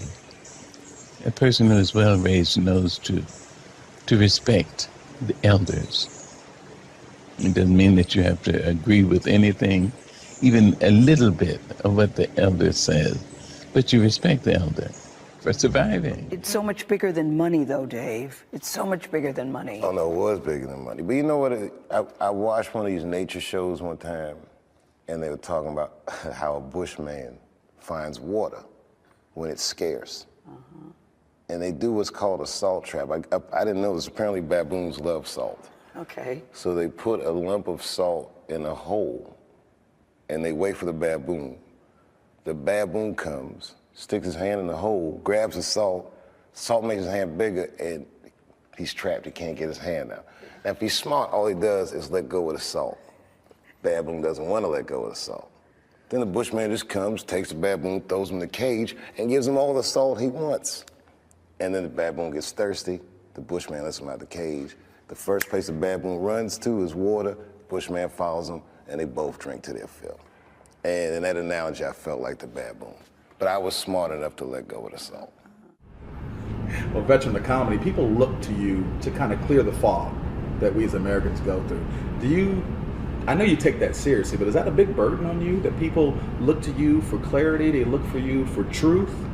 I think that it's a symptom of just how maybe bankrupt our society is right now, that we're looking to our entertainers for this type of guidance. But when things are obscure, artists do try to tell the truth. Sometimes it's not like they're looking for the truth. Sometimes they just want to hear their truth come out of somebody else. Like, why don't, you know what I mean? So I don't look at it as a burden, or I don't even look at it as a responsibility. I just think it's the nature of the genre. And I think that one of the things that's special about our genre in this day and age is that it's very engaging. It's very personal. And I think in this cyberspace world that people need an entertainer that looks them in the eyes and says the things that they feel. For all the things that I've done, I'm most renowned for what I didn't do. I've made decisions in my career that a lot of people have called insane. 2004, had a $50 million deal on the table, and in a crisis of conscience, flipped the table over and walked away. Went to South Africa. Everyone said I was running away from the money. That is not true. In fact, I still want that money.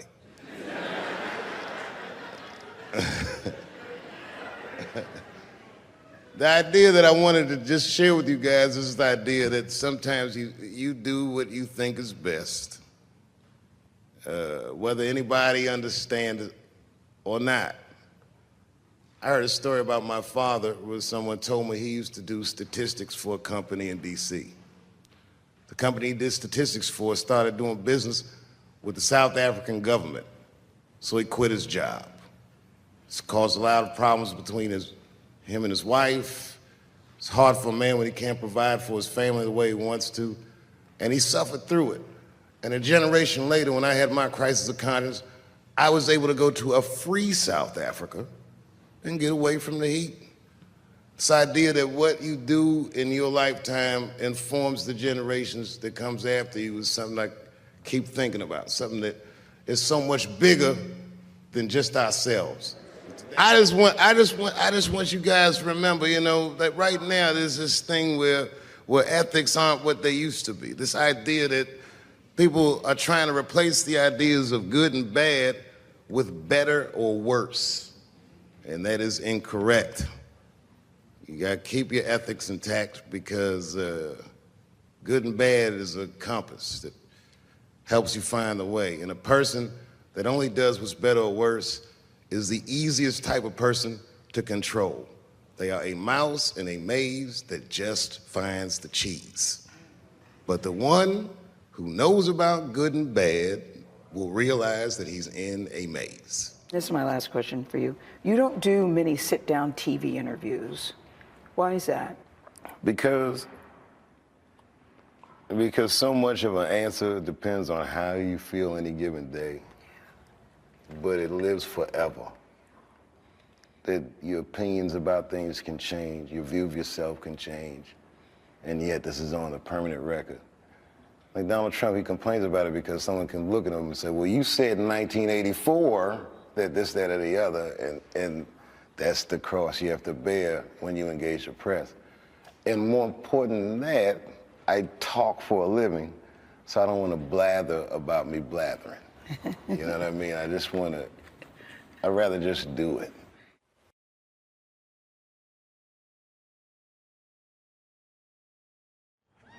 Well, this has been fucking wonderful.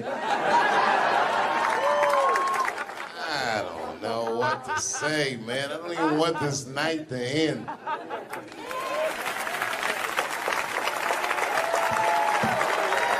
I promise you. Whoever cares the most, I care at least as much as them. I know what I got, because I lost it all. I gotta tell you something, and I don't talk about it often. Have you ever worked all your life for something and have it not work out? That happened to me. It was tough. Think about it. I was gone for 12 years. It's not a little bit of time. It was hell. I watched other niggas that I knew become very famous. I watched the world go on without me. I mourned the loss of it. And after a while, I didn't care. Coming back was terrifying. I understand what I am. I really do, more than anybody. Like when they write about me in history, I'll be dead reading it like, yeah, I know they'd say that. They say that a person can't dream of a face they've never seen. Can't believe that's true, but it's probably true. Boy, I got a long bank of faces. 32 years, I could close my eyes, I could think of any night. There's so many faces. Every night, most nights, they're all looking up, smiling. You have no idea what the world looks like from that. All different races, all different colors, all different kind of beliefs, just looking at me, smiling for 32 years, night after night.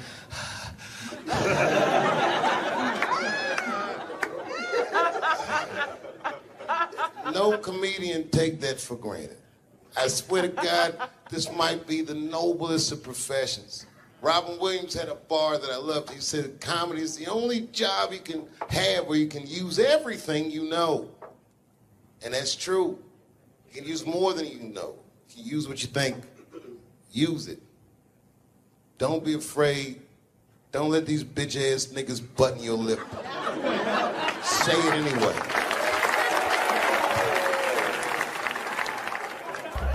I first became aware of Dave Chappelle right around before the first Nutty Professor, because I was supposed to play that role that he played. And then I kind of saw him, and I was like, hey, that guy, right, that kid would be funny playing that role. I try to be peaceful, but now it's time for Reggie to karate-size your ass. Woo! Dave is so much smarter than everyone. Like, Dave is one of the most, maybe the most intellectual comedian ever. It took us 400 years to figure out as a people that white people's weakness the whole time was kneeling during their national anthem. That's a brittle spirit. That's right, nigga. On the Rockets, regular. What are you doing, nigga? Stand up! He stretched the art form and his impact on the culture. He is the voice of his generation, without question. Nobody's even close to him.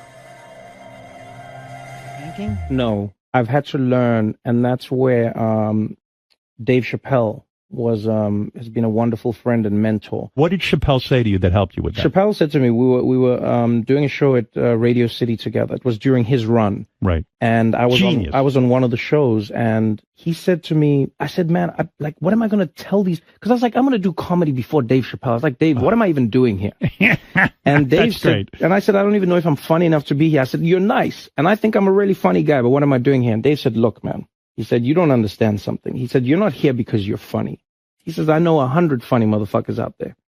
He said, you're here because you're interesting. And he said, anyone can be funny. Not everybody can be interesting. Not everyone can make an audience listen to what they're saying. Not everyone has a wealth of life experience that makes people want to know what they have in their minds. And so that changed my perspective on silence. And so now, if I can hear that an audience is listening, I'm engaged. Well, that is a great piece of advice, not only for comics, but for anybody. Right. Because, wow, the thing that I love about Chappelle, and you just identified it, is he will go. He's interesting. And he is an interesting guy. He's the most interesting man I've ever met. That's what makes Dave Chappelle. Many people are funny. There's a lot of funny stand-up comedians all over the world. Yes. But what makes Dave Chappelle is that he is interesting. It's how he sees the world between the jokes. All jokes aside, Kevin Spacey shouldn't have done that shit to that kid. He's 14 years old and was forced to carry a grown man's secret for 30 years. Jesus Christ, he must have been busting at the seams with that one. The saddest part is, if he were able to carry that secret for 6 more months, I would get to know how House of Cards ends. Loved was I can't believe that I've been in this business long enough that we're like the older guys now. It always blows my mind that I'm like 5 years older than Dave Chappelle because he was already a made guy when I came in. So I always look at him like he's got 10 years on me, you know, or 15. And, you know, just when I watch his act, I'm like, this guy's clearly been doing this a good couple of decades longer than me. And the reality is I think he's only been doing it like 6 years longer than I have or something like that. He's fucking amazing. And what I love, too, is just he's that same, with all that's changed, everybody getting offended, all of this fucking crap, how you get in trouble, he hasn't changed at all. He's just like that same guy that I saw way back in the day when I used to go to the Boston Comedy Club and watch him go on at like 2 a.m. and just start murdering at 2 a.m. And I remember I used to always sit there going, how do you do that? How are you that funny at 2 a.m. in front of a crowd that gave up on the show like an hour ago and they're tired and they just want to go home? That second he steps on stage, boom, he just starts fucking killing. Dave's a beast. Dave's a beast, man. That's the only man that puts a little fear in my heart. I'm like, okay. It's real. What's he doing? Do you watch him? Do you watch him? Totally. You study? Totally. I got Chappelle. I got an app. I follow him. I'm like, you know, my man Prince Paul always says, competition keeps you in condition. True. You know? So, yeah, that's my man right there. The other real special shout out I gotta make, because none of this would have been possible on any level without this person, is my mother. Mom. My mother. Mom. You have no idea what I put this woman through. If you had just given birth to me, that would have been more than enough. But the fact that she raised me and raised me well, we had a real oral tradition in our house. I knew the word griot when I was a little boy. A griot was a person in Africa who was charged with keeping the stories of the village. Everyone would tell a griot the stories and they would remember them all so that they could tell future generations. And when they got old, they'd tell them to someone else. And they say in Africa, when a griot dies, it's like a library was burnt down. And my mother used to tell me, before I ever thought about doing comedy, she said, you should be a griot. And she'd fill me with every story of black life. You know, she's educated in African-American studies, and she would let me understand the context that I was being raised in, that I'm being raised in a hostile environment that I have to tame. By the time I was 14 years old, I was in nightclubs, mastering an adult world. It was terrifying. Crack epidemic was going on, and my mother would hear gunshots outside and be scared to death. Maybe it's my son. But early in my career, if you remember, Mom, you used to sit in the club with me. She'd do a full day of work. You'd be back there falling asleep, just waiting for me to go on. She would watch my show every night. Do you know how long that car ride is home?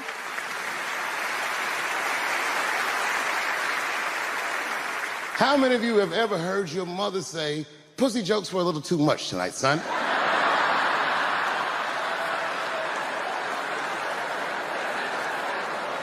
I was a soft kid. I was sensitive, I'd cry easy, and I would be scared to fist fight. And my mother used to tell me this thing, I don't even know if you remember, but you said this to me more than once. You said, son, sometimes you have to be a lion so you can be the lamb you really are. I talk this shit like a lion. I'm not afraid of any of you. When it comes word to word, I will gab with the best of them, just so I can chill and be me. And that's why I love my art form, because I understand every practitioner of it. Whether I agree with them or not, I know where they're coming from. They want to be heard. They got something to say. There's something they notice. They just want to be understood. Love this genre. It saved my life.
I am not saying that to say that trans women aren't women.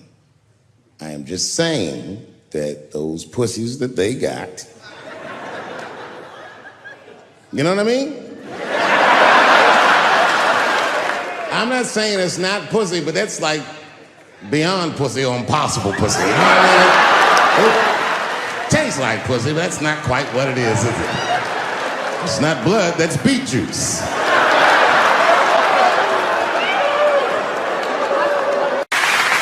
But I can't say the word faggot. And she said, because, David, you are not gay. I said, well, Renee, I'm not a nigger either.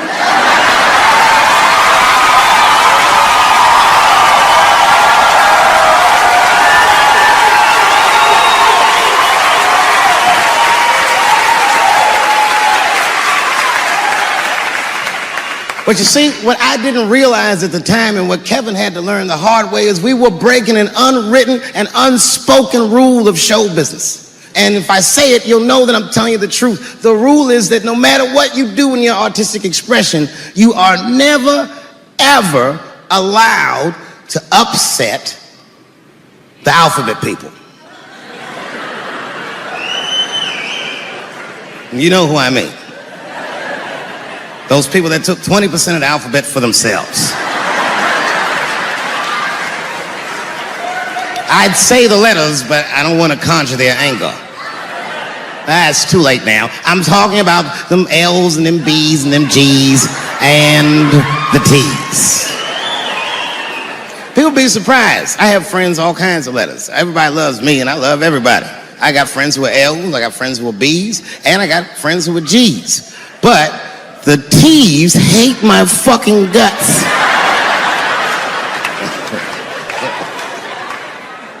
And I don't blame them. It's not their fault, it's mine. I can't stop telling jokes about these niggas. I don't want to write these jokes, but I just can't stop.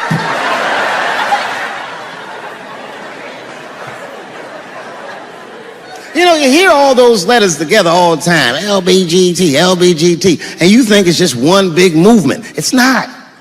All those letters are their own movement. They just travel in the same car together. And my guess is,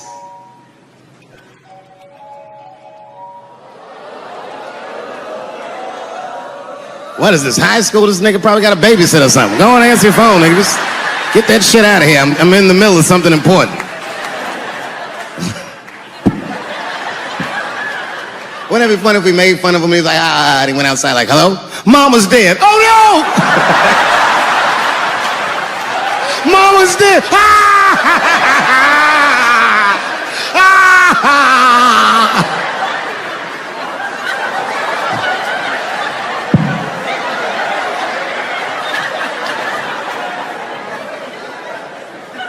That's a weird time phone call, wasn't it?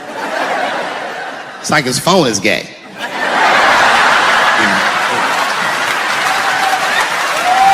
But motherfuckers are just taking it too far. I don't know why or how everybody got this goddamn sensitive. You know who hates me the most? The transgender community. Yo, yeah, these motherfuckers. I mean, I didn't realize how bad it was. These motherfuckers are really mad about that last Netflix special.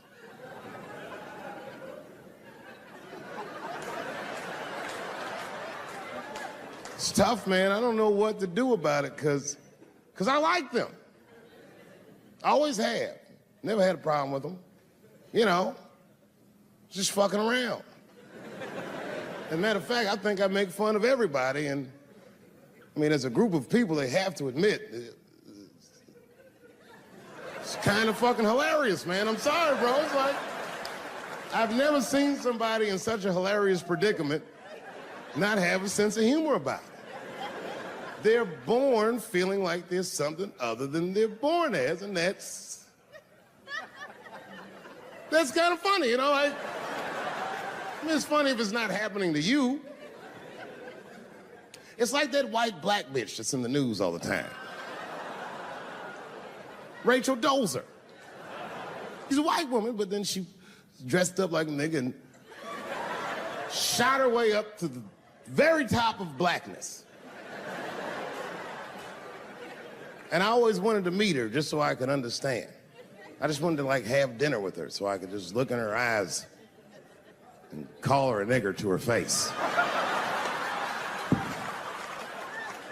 The fuck is that bitch talking about? I identify black. That is trans talk, lady. Stop biting.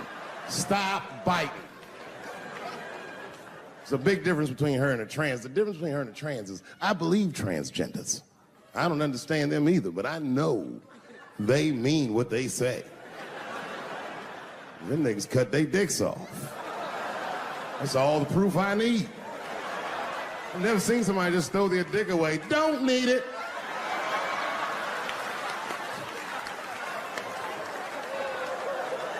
I don't understand, but I believe you and I support your decision, motherfucker. But how far is Rachel willing to go? What is Rachel willing to do so that we blacks can believe that she believes she's actually one of us? Bitch, are you willing to put a lien on your house? Invest in a mixtape that probably won't work out?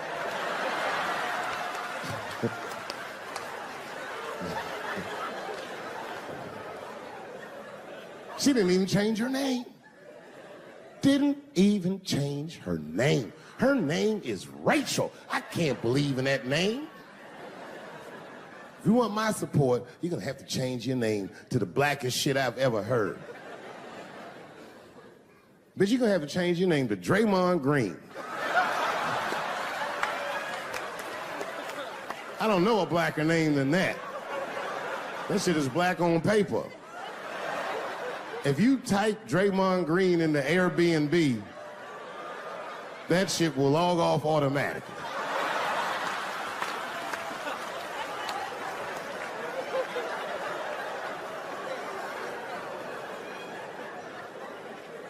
You know, people get mad, bro.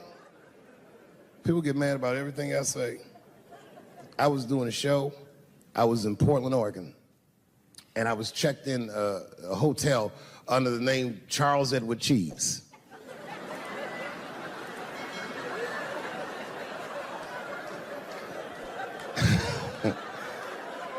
I came back, and there was a note. It was like a letter on my desk. It was addressed to Mr. Cheese. So obviously, I'm going to assume that whoever wrote this letter must be an intimate friend of mine. This is not some kind of name that a person would just guess. But then I open the letter, and it turns out I don't know this person at all. It's a fan letter. You know, I'm not even used to the idea that I have fans, but I'm grateful for it. And even though I'm grateful for fans, I don't read those letters. Be nice if I did, but realistically, it's like, what am I, Santa Claus, nigga? I don't have time for this. Like, got shit I want to do. I'm trying to chill. Read all these dreams and wishes from strangers. But I read it. I'd already opened it.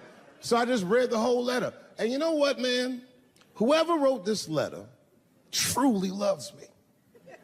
I mean, they were really fucking nice in the letter. And then they described to me what it was like to come to the show, how excited they were, how much fun they were having.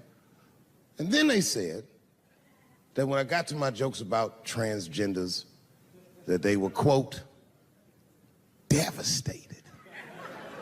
Because it turns out that whoever wrote the letter was transgender. Now, I'm going to be real for a second. You got to understand, I never feel bad about anything I say up here.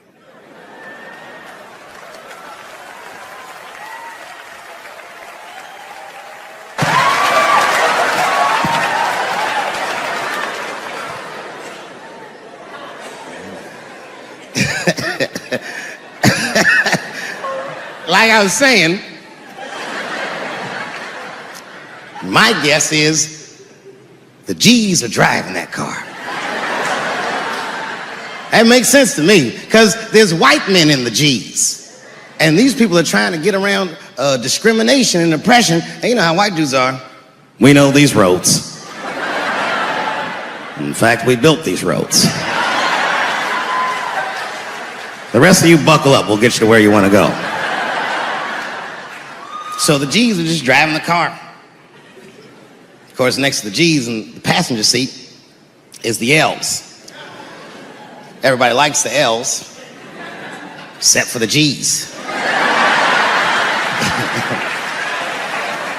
I don't know what that's about. I just know the G's don't like them that much.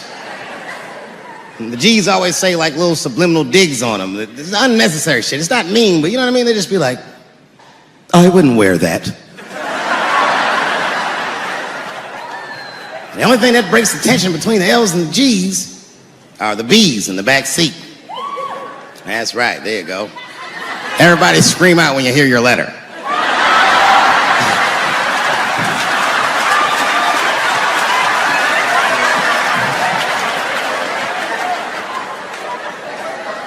If it's one thing that the L's and the G's agree on, is that the B's are fucking gross. They seem greedy to the L's and the G's, you know what I mean? They're just sitting in the back seat like, yeah, man, I'll fuck anybody in this car. What's going on, man?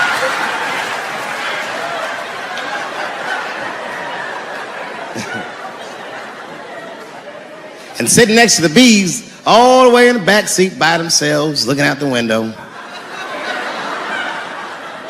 That's the T's. Everybody in the car respects the T's, but everyone also resents the T's. It's not the T's' fault, but everyone in the car just feels like the T's are making the trip take longer.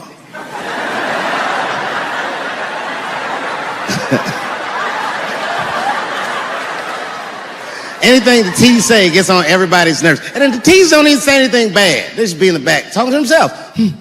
I'm hot. Shut up. Shut the fuck up, okay?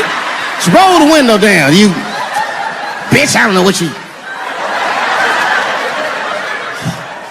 What? Just said I was hot. Can you pull over at the next exit? I need to use the restroom.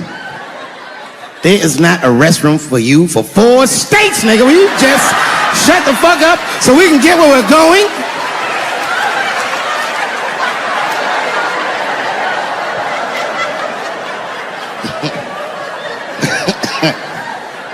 And just when that car can't get any more tense, the Q's are a hitchhiker that they pick up on the road.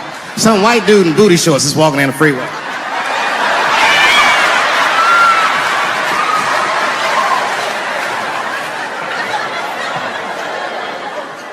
The G's see him. That guy might be one of us. Hey, are you okay? You need some help? And he come over there with them booty shorts leaning on the window. Hey, what's going on, fellas? Lady? Whatever pronoun makes you feel comfortable in the back.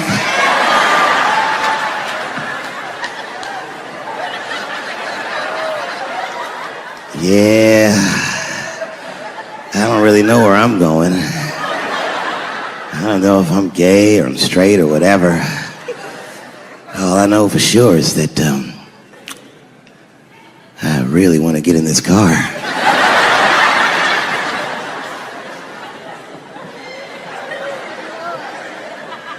And they make him get in and sit in between the B's and the T's. I feel bad for T's, but they're so confusing. And it's not all my fault. I feel like they need to take some responsibility for my jokes. Because I didn't come up with this idea on my own. This idea that a person can be born in the wrong body. But they have to admit, that's a fucking hilarious predicament. It's really fucking funny. If it happened to me, you'd laugh, wouldn't you? That wouldn't be funny if it happened to me? I think it would be. What if it did? What if I was Chinese, but born in this nigga body? That's not funny.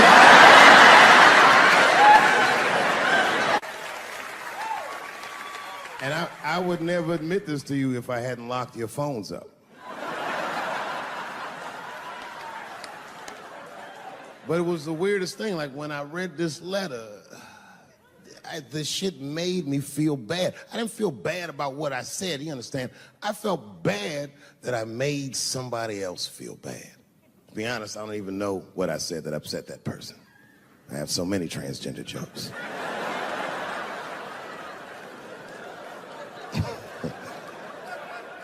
But I feel like it was probably this joke I'm about to tell you right now. And it's not even that bad of a joke. It's a true joke. I mean, it's not true, but I had read in the paper that Caitlyn Jenner was contemplating posing nude in an upcoming issue of Sports Illustrated. And I know it's not politically correct to say these things, so I just figured, fuck it, I'll say it for everybody else. Yuck. Oh, sometimes I just want to read some stats. I don't know why you're gonna cram some man pussy in the middle of the sports page like this. I just didn't think that was the place for it. But I wasn't saying anything like Caitlyn Jenner's a bad person. I'm not mad at her for doing it. Not even mad at Sports Illustrated. If I'm mad at somebody, I'm probably just mad at myself. You understand? Because deep down, I know that I am not strong enough to not look at those pictures.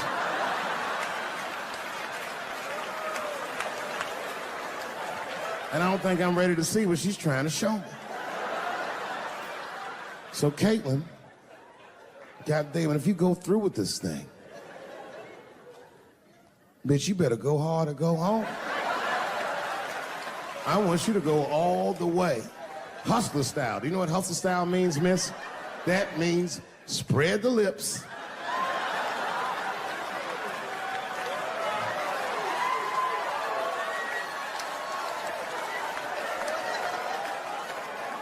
I hope she spreads her lips and there's an itty bitty dick inside. Ah! The show is behind the curtains.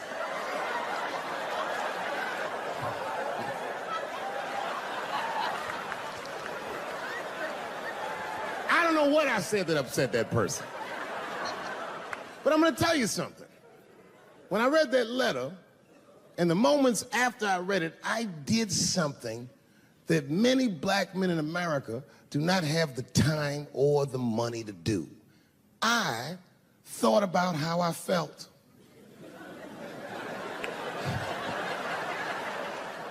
I asked myself a very basic question that I don't think I ever directly contemplated. I said, man, Dave, if you're writing all these jokes, do you have a problem with transgender people? And the answer is absolutely not. The fuck do you guys think I am?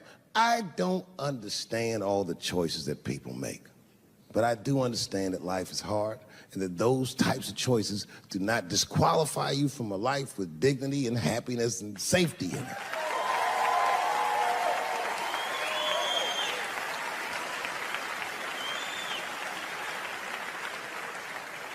But if I'm honest,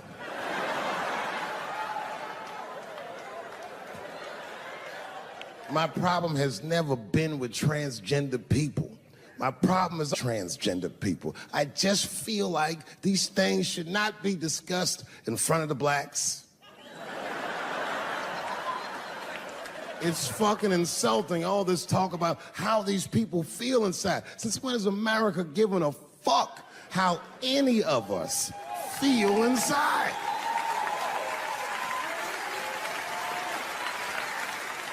And I cannot shake this awful suspicion that the only reason everybody is talking about transgenders is because white men want to do it. That's right. I just said that.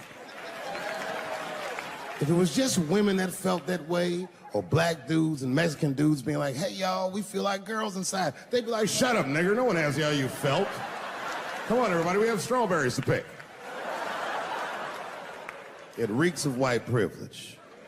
You never asked yourself why it was easier for Bruce Jenner to change his gender than it was for Cassius Clay to change his fucking name?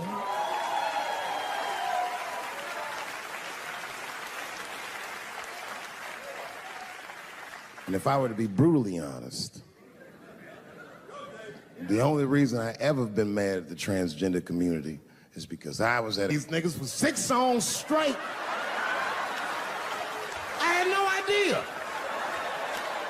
And then the lights came up and I saw them knuckles. I said, oh no! And everybody was laughing at me. How world stopped. I said, why didn't you say anything? And then I heard that sultry voice I didn't say anything, Dave Chappelle, because I was having a wonderful time. And I wasn't sure how you'd feel about it. I said, you knew how I'd feel. And she said, I'm going home. I don't want any trouble from you. I said, home, it's only 2 songs left. I mean, we might as well finish the night. And we ended up having breakfast together. Oh, grow up, that doesn't make me gay. I just titty fucked her. His titties are as real as any titties in L.A. It's 2 o'clock in the morning. I was just borrowing a little friction from a stranger. Whoops.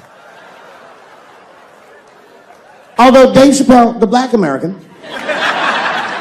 he was a little jealous. I was like, how the fuck are transgender people beating black people in the discrimination Olympics? If the police shot half as many transgenders as they did niggas last year, it'd be a fucking war in LA.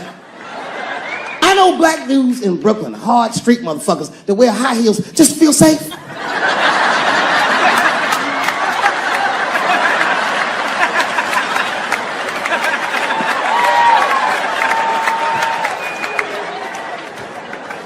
Transgenders are gangsters. I used to do business with a transgender in Hollywood. Man, everybody would be scared of her in the boardroom. She'd walk in there, newly minted woman, high heels, purse. Wouldn't say anything to us, just walk around the conference table looking mean as shit.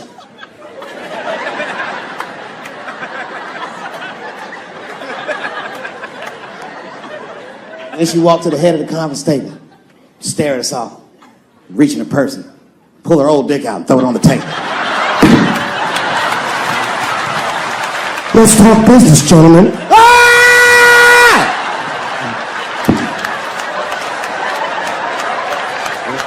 So it's scary as fuck.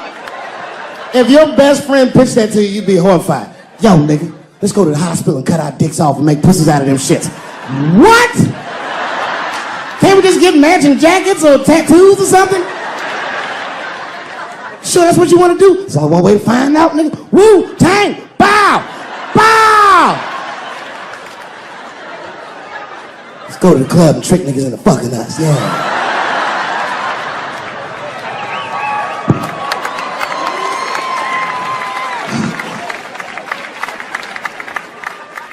The third time I met O.J. Simpson.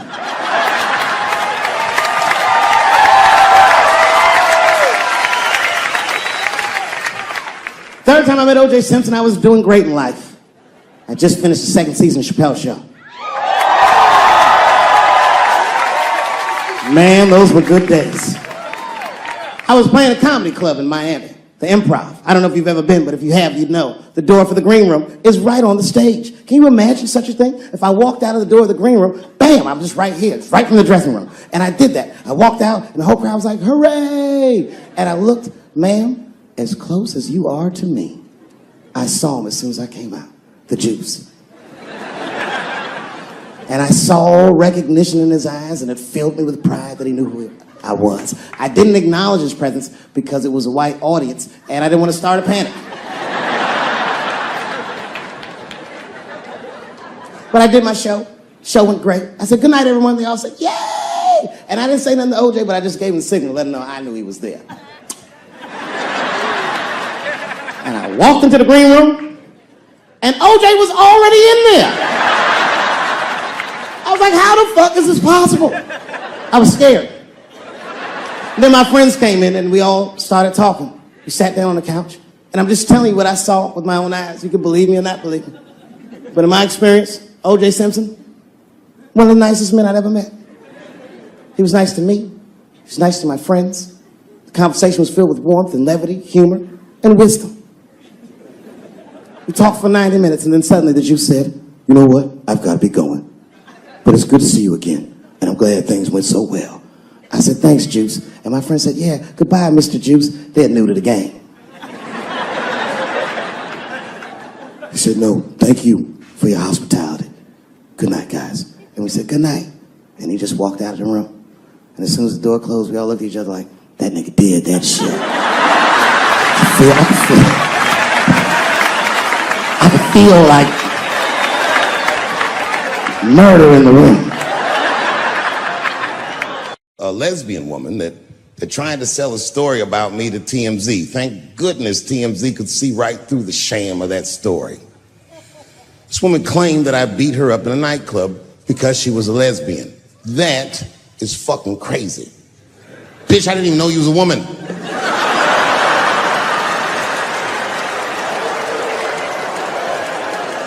Thank God TMZ didn't believe that. Because I did beat the shit out of her, I'm not gonna lie.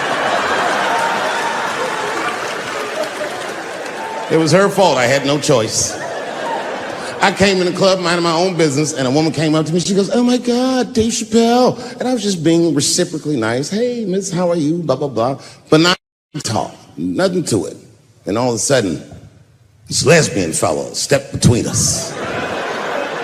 "Hey, nigga, that's my girl." I said, yo, my man, back up like that. She said, "I ain't backing up off shit, nigga, that's my girl." I said, "Bro, you're gonna have to give me 3 feet like this." She said, "Stop calling me a man, motherfucker. I'm a woman." I said, "What?"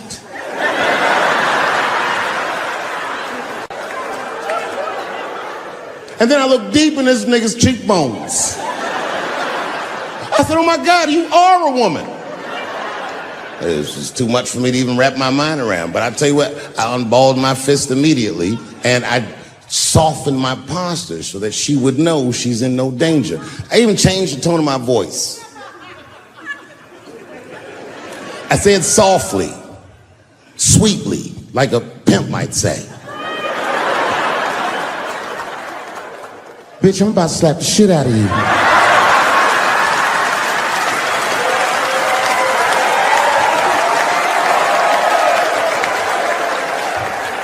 I shouldn't have done it. Oh, I wish I didn't say that. She dropped that foot back. Boop. She was in a perfect southpaw stance. Her shoulders were angled correctly. Her head movement was good. I said, "Oh no! This bitch boxes for real." She threw a wild hook at me, and I saw it coming from yesterday, so I slipped it like this. I had no choice. I had to go to work. I let that jab go. You should have seen me go, nigga. I tenderized them titties like chicken cutlets.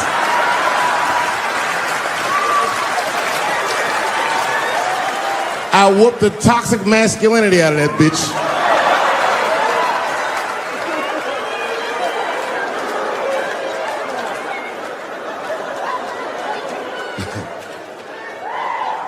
That's why I don't go out no more. Just trying to chill. I'm just trying to live a peaceful life. That's why I live in Ohio. You know, I live in a little town in Ohio. It must be like 3,700 people. Small hippie town. Culturally, it might feel like Ann Arbor to you. You know what I mean? Just a bunch of hippies and shit like that. And niggas always ask me, like, "Dave, why you live in that hippie town?" And I'd be embarrassed to tell them the truth.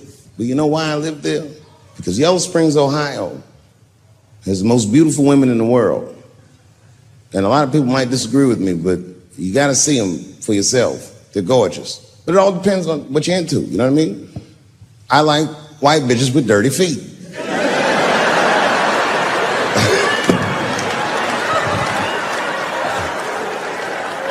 If I had a strip club in Yellow Springs, I would call that shit strippies. All naked hippies all the time. And I'd only hire girls with long titties and long vagina hair that looks like they slept on it. And I would keep a pile of dirt right next to the stage. I come like, "Bitch, get your feet in that dirt and get up there and give those people what they came to see. Chalk up, bitch."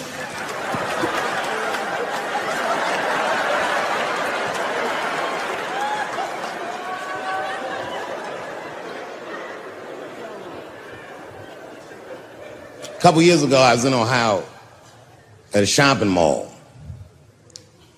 An old white lady, this is true, she was following me around the mall, which sounds paranoid, but I'm sure she was following me.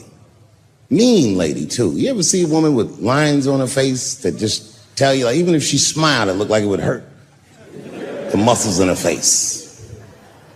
I knew she was following me because she was at places that had nothing to do with her. I'd be looking around like, what is this old bitch doing in GameStop and Foot Locker and all the places I like to go? Every time I see her, she'd just be looking at me on me. And eventually I forgot about her. So then after I'm shopping, I go all the way to the back of the parking lot. I'm parked all the way in the back. And as soon as I open my car door, I hear a voice go, David Chappelle. Just like that. I didn't even have to look. I knew it was her. And I looked back, and sure enough, there she was, that face. To be honest with you, she probably wasn't even that old. She's probably around my age. But she was a white woman. This bitch looked terrible.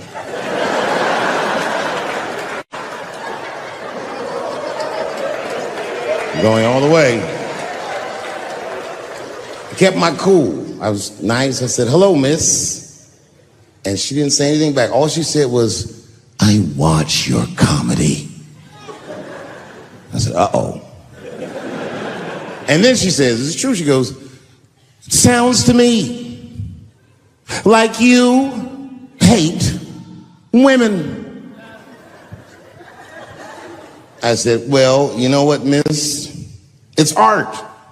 And you're free to interpret this art however you'd like. But I can tell you, as the maker of this art, that I don't believe that I feel that way. And she said, well, I think. And I said, shut up, bitch. Shut the fuck up. Before I kill you and put you in the trunk. Ain't nobody around here.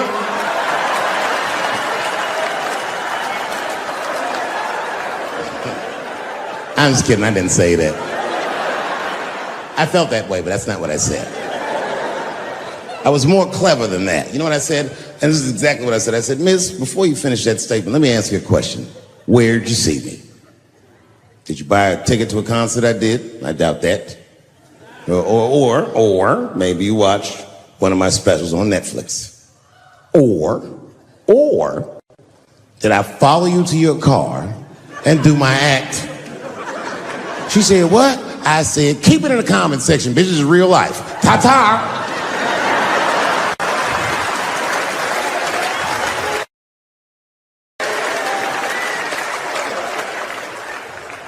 And then I drove off. Now, I got to tell you, and this is going to surprise some people here, but not everybody. People say things to me all the time, but what you don't know is it does affect me. I think about it. And that one bothered me a lot. I was driving home, couldn't stop thinking about what this woman said because she's not the first woman that said that to me. It's puzzling. You know what I mean? Like, what could I possibly be saying that would make these bitches think I hate women?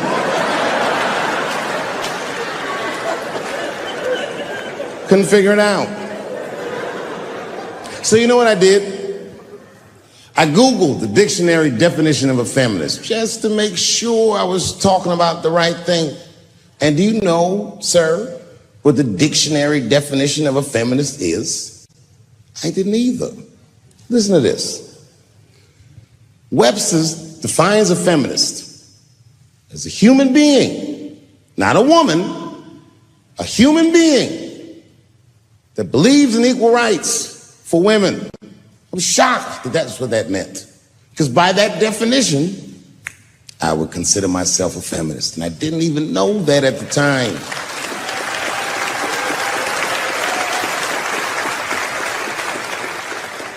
All these years, I thought it meant frumpy dyke.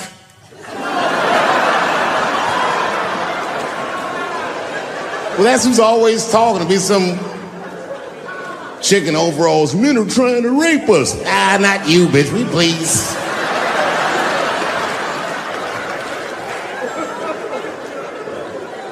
Is anybody in here gay? Get her! That's good. I'm totally joking. This is New York. Are you gay for real? Okay, so you know that gay marriage is illegal, right? Why do you think that that's illegal? People suck. I don't know. I don't have a good answer for that. Do you even care about marriage? Yeah, I want to get married. Eventually. It's really To a girl or a guy? girl. Just checking.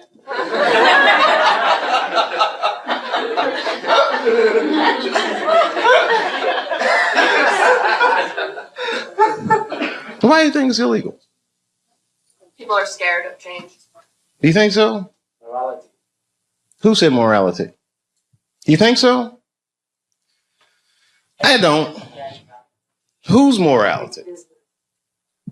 Who said big business? She knows what's going on. Huh? Yeah? Even kids get married, they're going to wake up to the reality of problems of marriage just like everybody else. And that's all good and well. You see, here's the thing. No matter what your morality is, it's still a secular society. So even if gay marriage is against my own personal beliefs, I can't necessarily believe a government that would say we don't want to do that for moral purposes. Not while you fucking bombing Iraq like that, or sending motherfuckers to Afghanistan like that. I mean, you can't be hitting me with all this dubious ass morality. They say morality because that's what their constituents need to hear, and because they think that's what their constituents want to hear. But honestly, Bill Clinton said 90% of the shit that people talk about has nothing to do with what the actual job of the president is about. You think the president be sitting around, what time is it, 10 o'clock? Oh, we got that gay meeting. Hey, guys, what are we going to do about that? I mean, they don't give a fuck about it. No, who actually is going to give a fuck? Big business. And I have a whole belief system about that you just don't want to know about.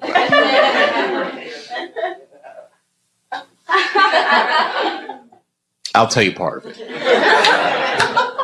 All right, it's a tiered, listen, marriage laws are fucked up in America. I don't think that the government should have that much say in actually how people devise a marriage, because a marriage, right, devoid of any kind of religious belief or emotion like love is a business contract, period and simple. And tons of people in Washington or legislative bodies, even guys like Elliot Spitzer that have wives or fuck prostitutes, live in loveless marriages. And they have these shits arranged because they're in such a high social stratosphere that they have to keep up a certain appearance. So why are they imprisoned by their own marriage? This is a form of economic slavery. And if you look at the way this shit happens, corporations were made legal in the United States by the 14th Amendment, right? Or 15th Amendment, which freed the slaves. And then under those rights, people said, we want the same rights as those motherfuckers as collective individuals, right? And if you're a collective individual and two collective individuals want to do business with one another, one's masculine, one is feminine, so they define a marriage institution between man and woman. But what if corporations is gay? I'm just saying. What if Aunt Jemima doesn't want to be with Uncle Ben? What if Aunt Jemima wants to do business with Sarah Lee? Well, wait a minute. What if Uncle Ben wants to do business with Mr. Clean? That's all I'm saying.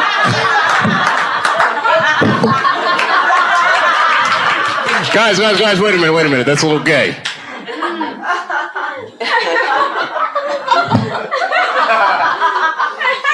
I'm sorry, I thought that was funny. What if Aunt Jemima? I don't think that's what Mr. Clean was.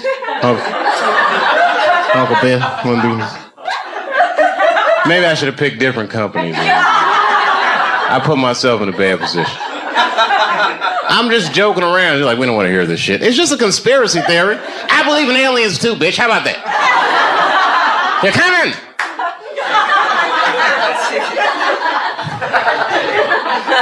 Gay aliens, they're here.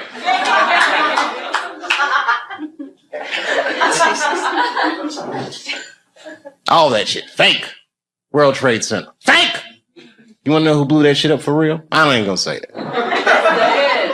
You know, it's my own personal thing.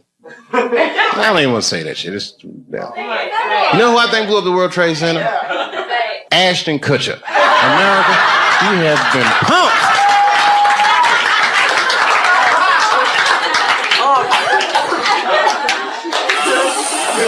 Fake.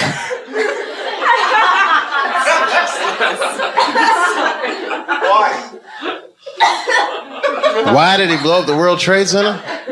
I don't want to sound like a cynic.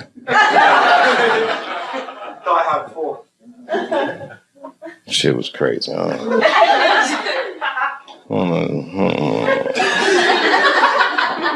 don't know the truth, but I know who does. Strippers. They they know everything. Does anyone have a cigarette? Yeah. Rubber light? Sure. Good on you, mate. I wish I had it. Your accents are so nice. Huh? And I do listen to BBC News. We all listen to the BBC. You're all listening to the BBC. That's what they say all the time. GMT. Oh, every time you say what time it is, it goes GMT. What does that mean? Whose mountain? Greenwich. Oh. It's the center. Oh, okay. Meantime. Greenwich Mean Time. Is that where the phrase mean time comes from? Yeah, baby. Wow, you can tell that your country conquered a lot of shit. It's Greenwich Mean Time. I learn shit every day.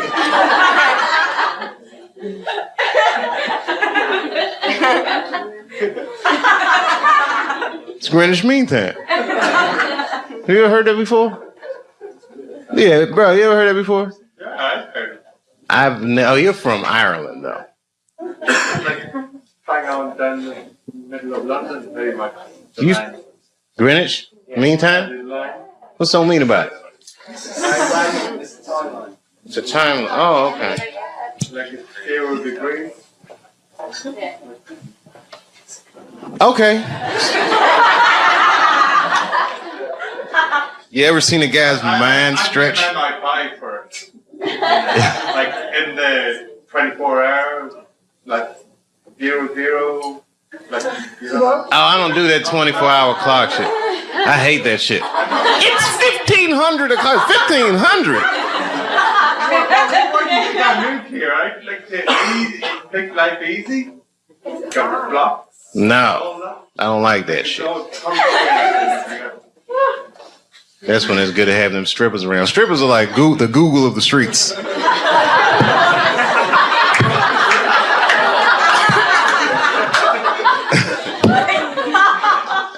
Never seen somebody answer so many questions without a crystal ball.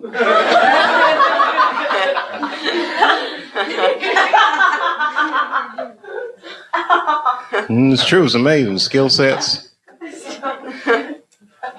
Girls we had, I'm an accountant. No, I'm a dog trainer. Every goddamn thing. It's amazing. All right, it was something hilarious though. All this shit is depressing. Ashton Kutcher didn't blow up those buildings, by the way. I don't want you to think. I'm not going to put that on him. Huh? American people. American person is one of the most lied to people in the world. That's our whole game with America. Because freedom is not a privilege, my friend.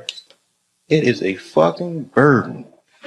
Because a free person has to make choices all the time. And you can't make a good choice unless you have the information. And in America, it's not like China. You know in China when they had the earthquakes, you know what the headline was in the newspaper? What earthquake? They don't tell those people shit.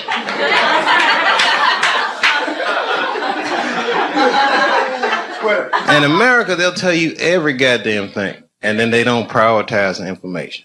You gotta figure all that shit out for yourself. That's right.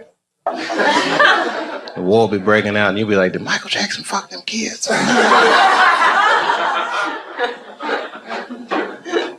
That gets shuffled funny.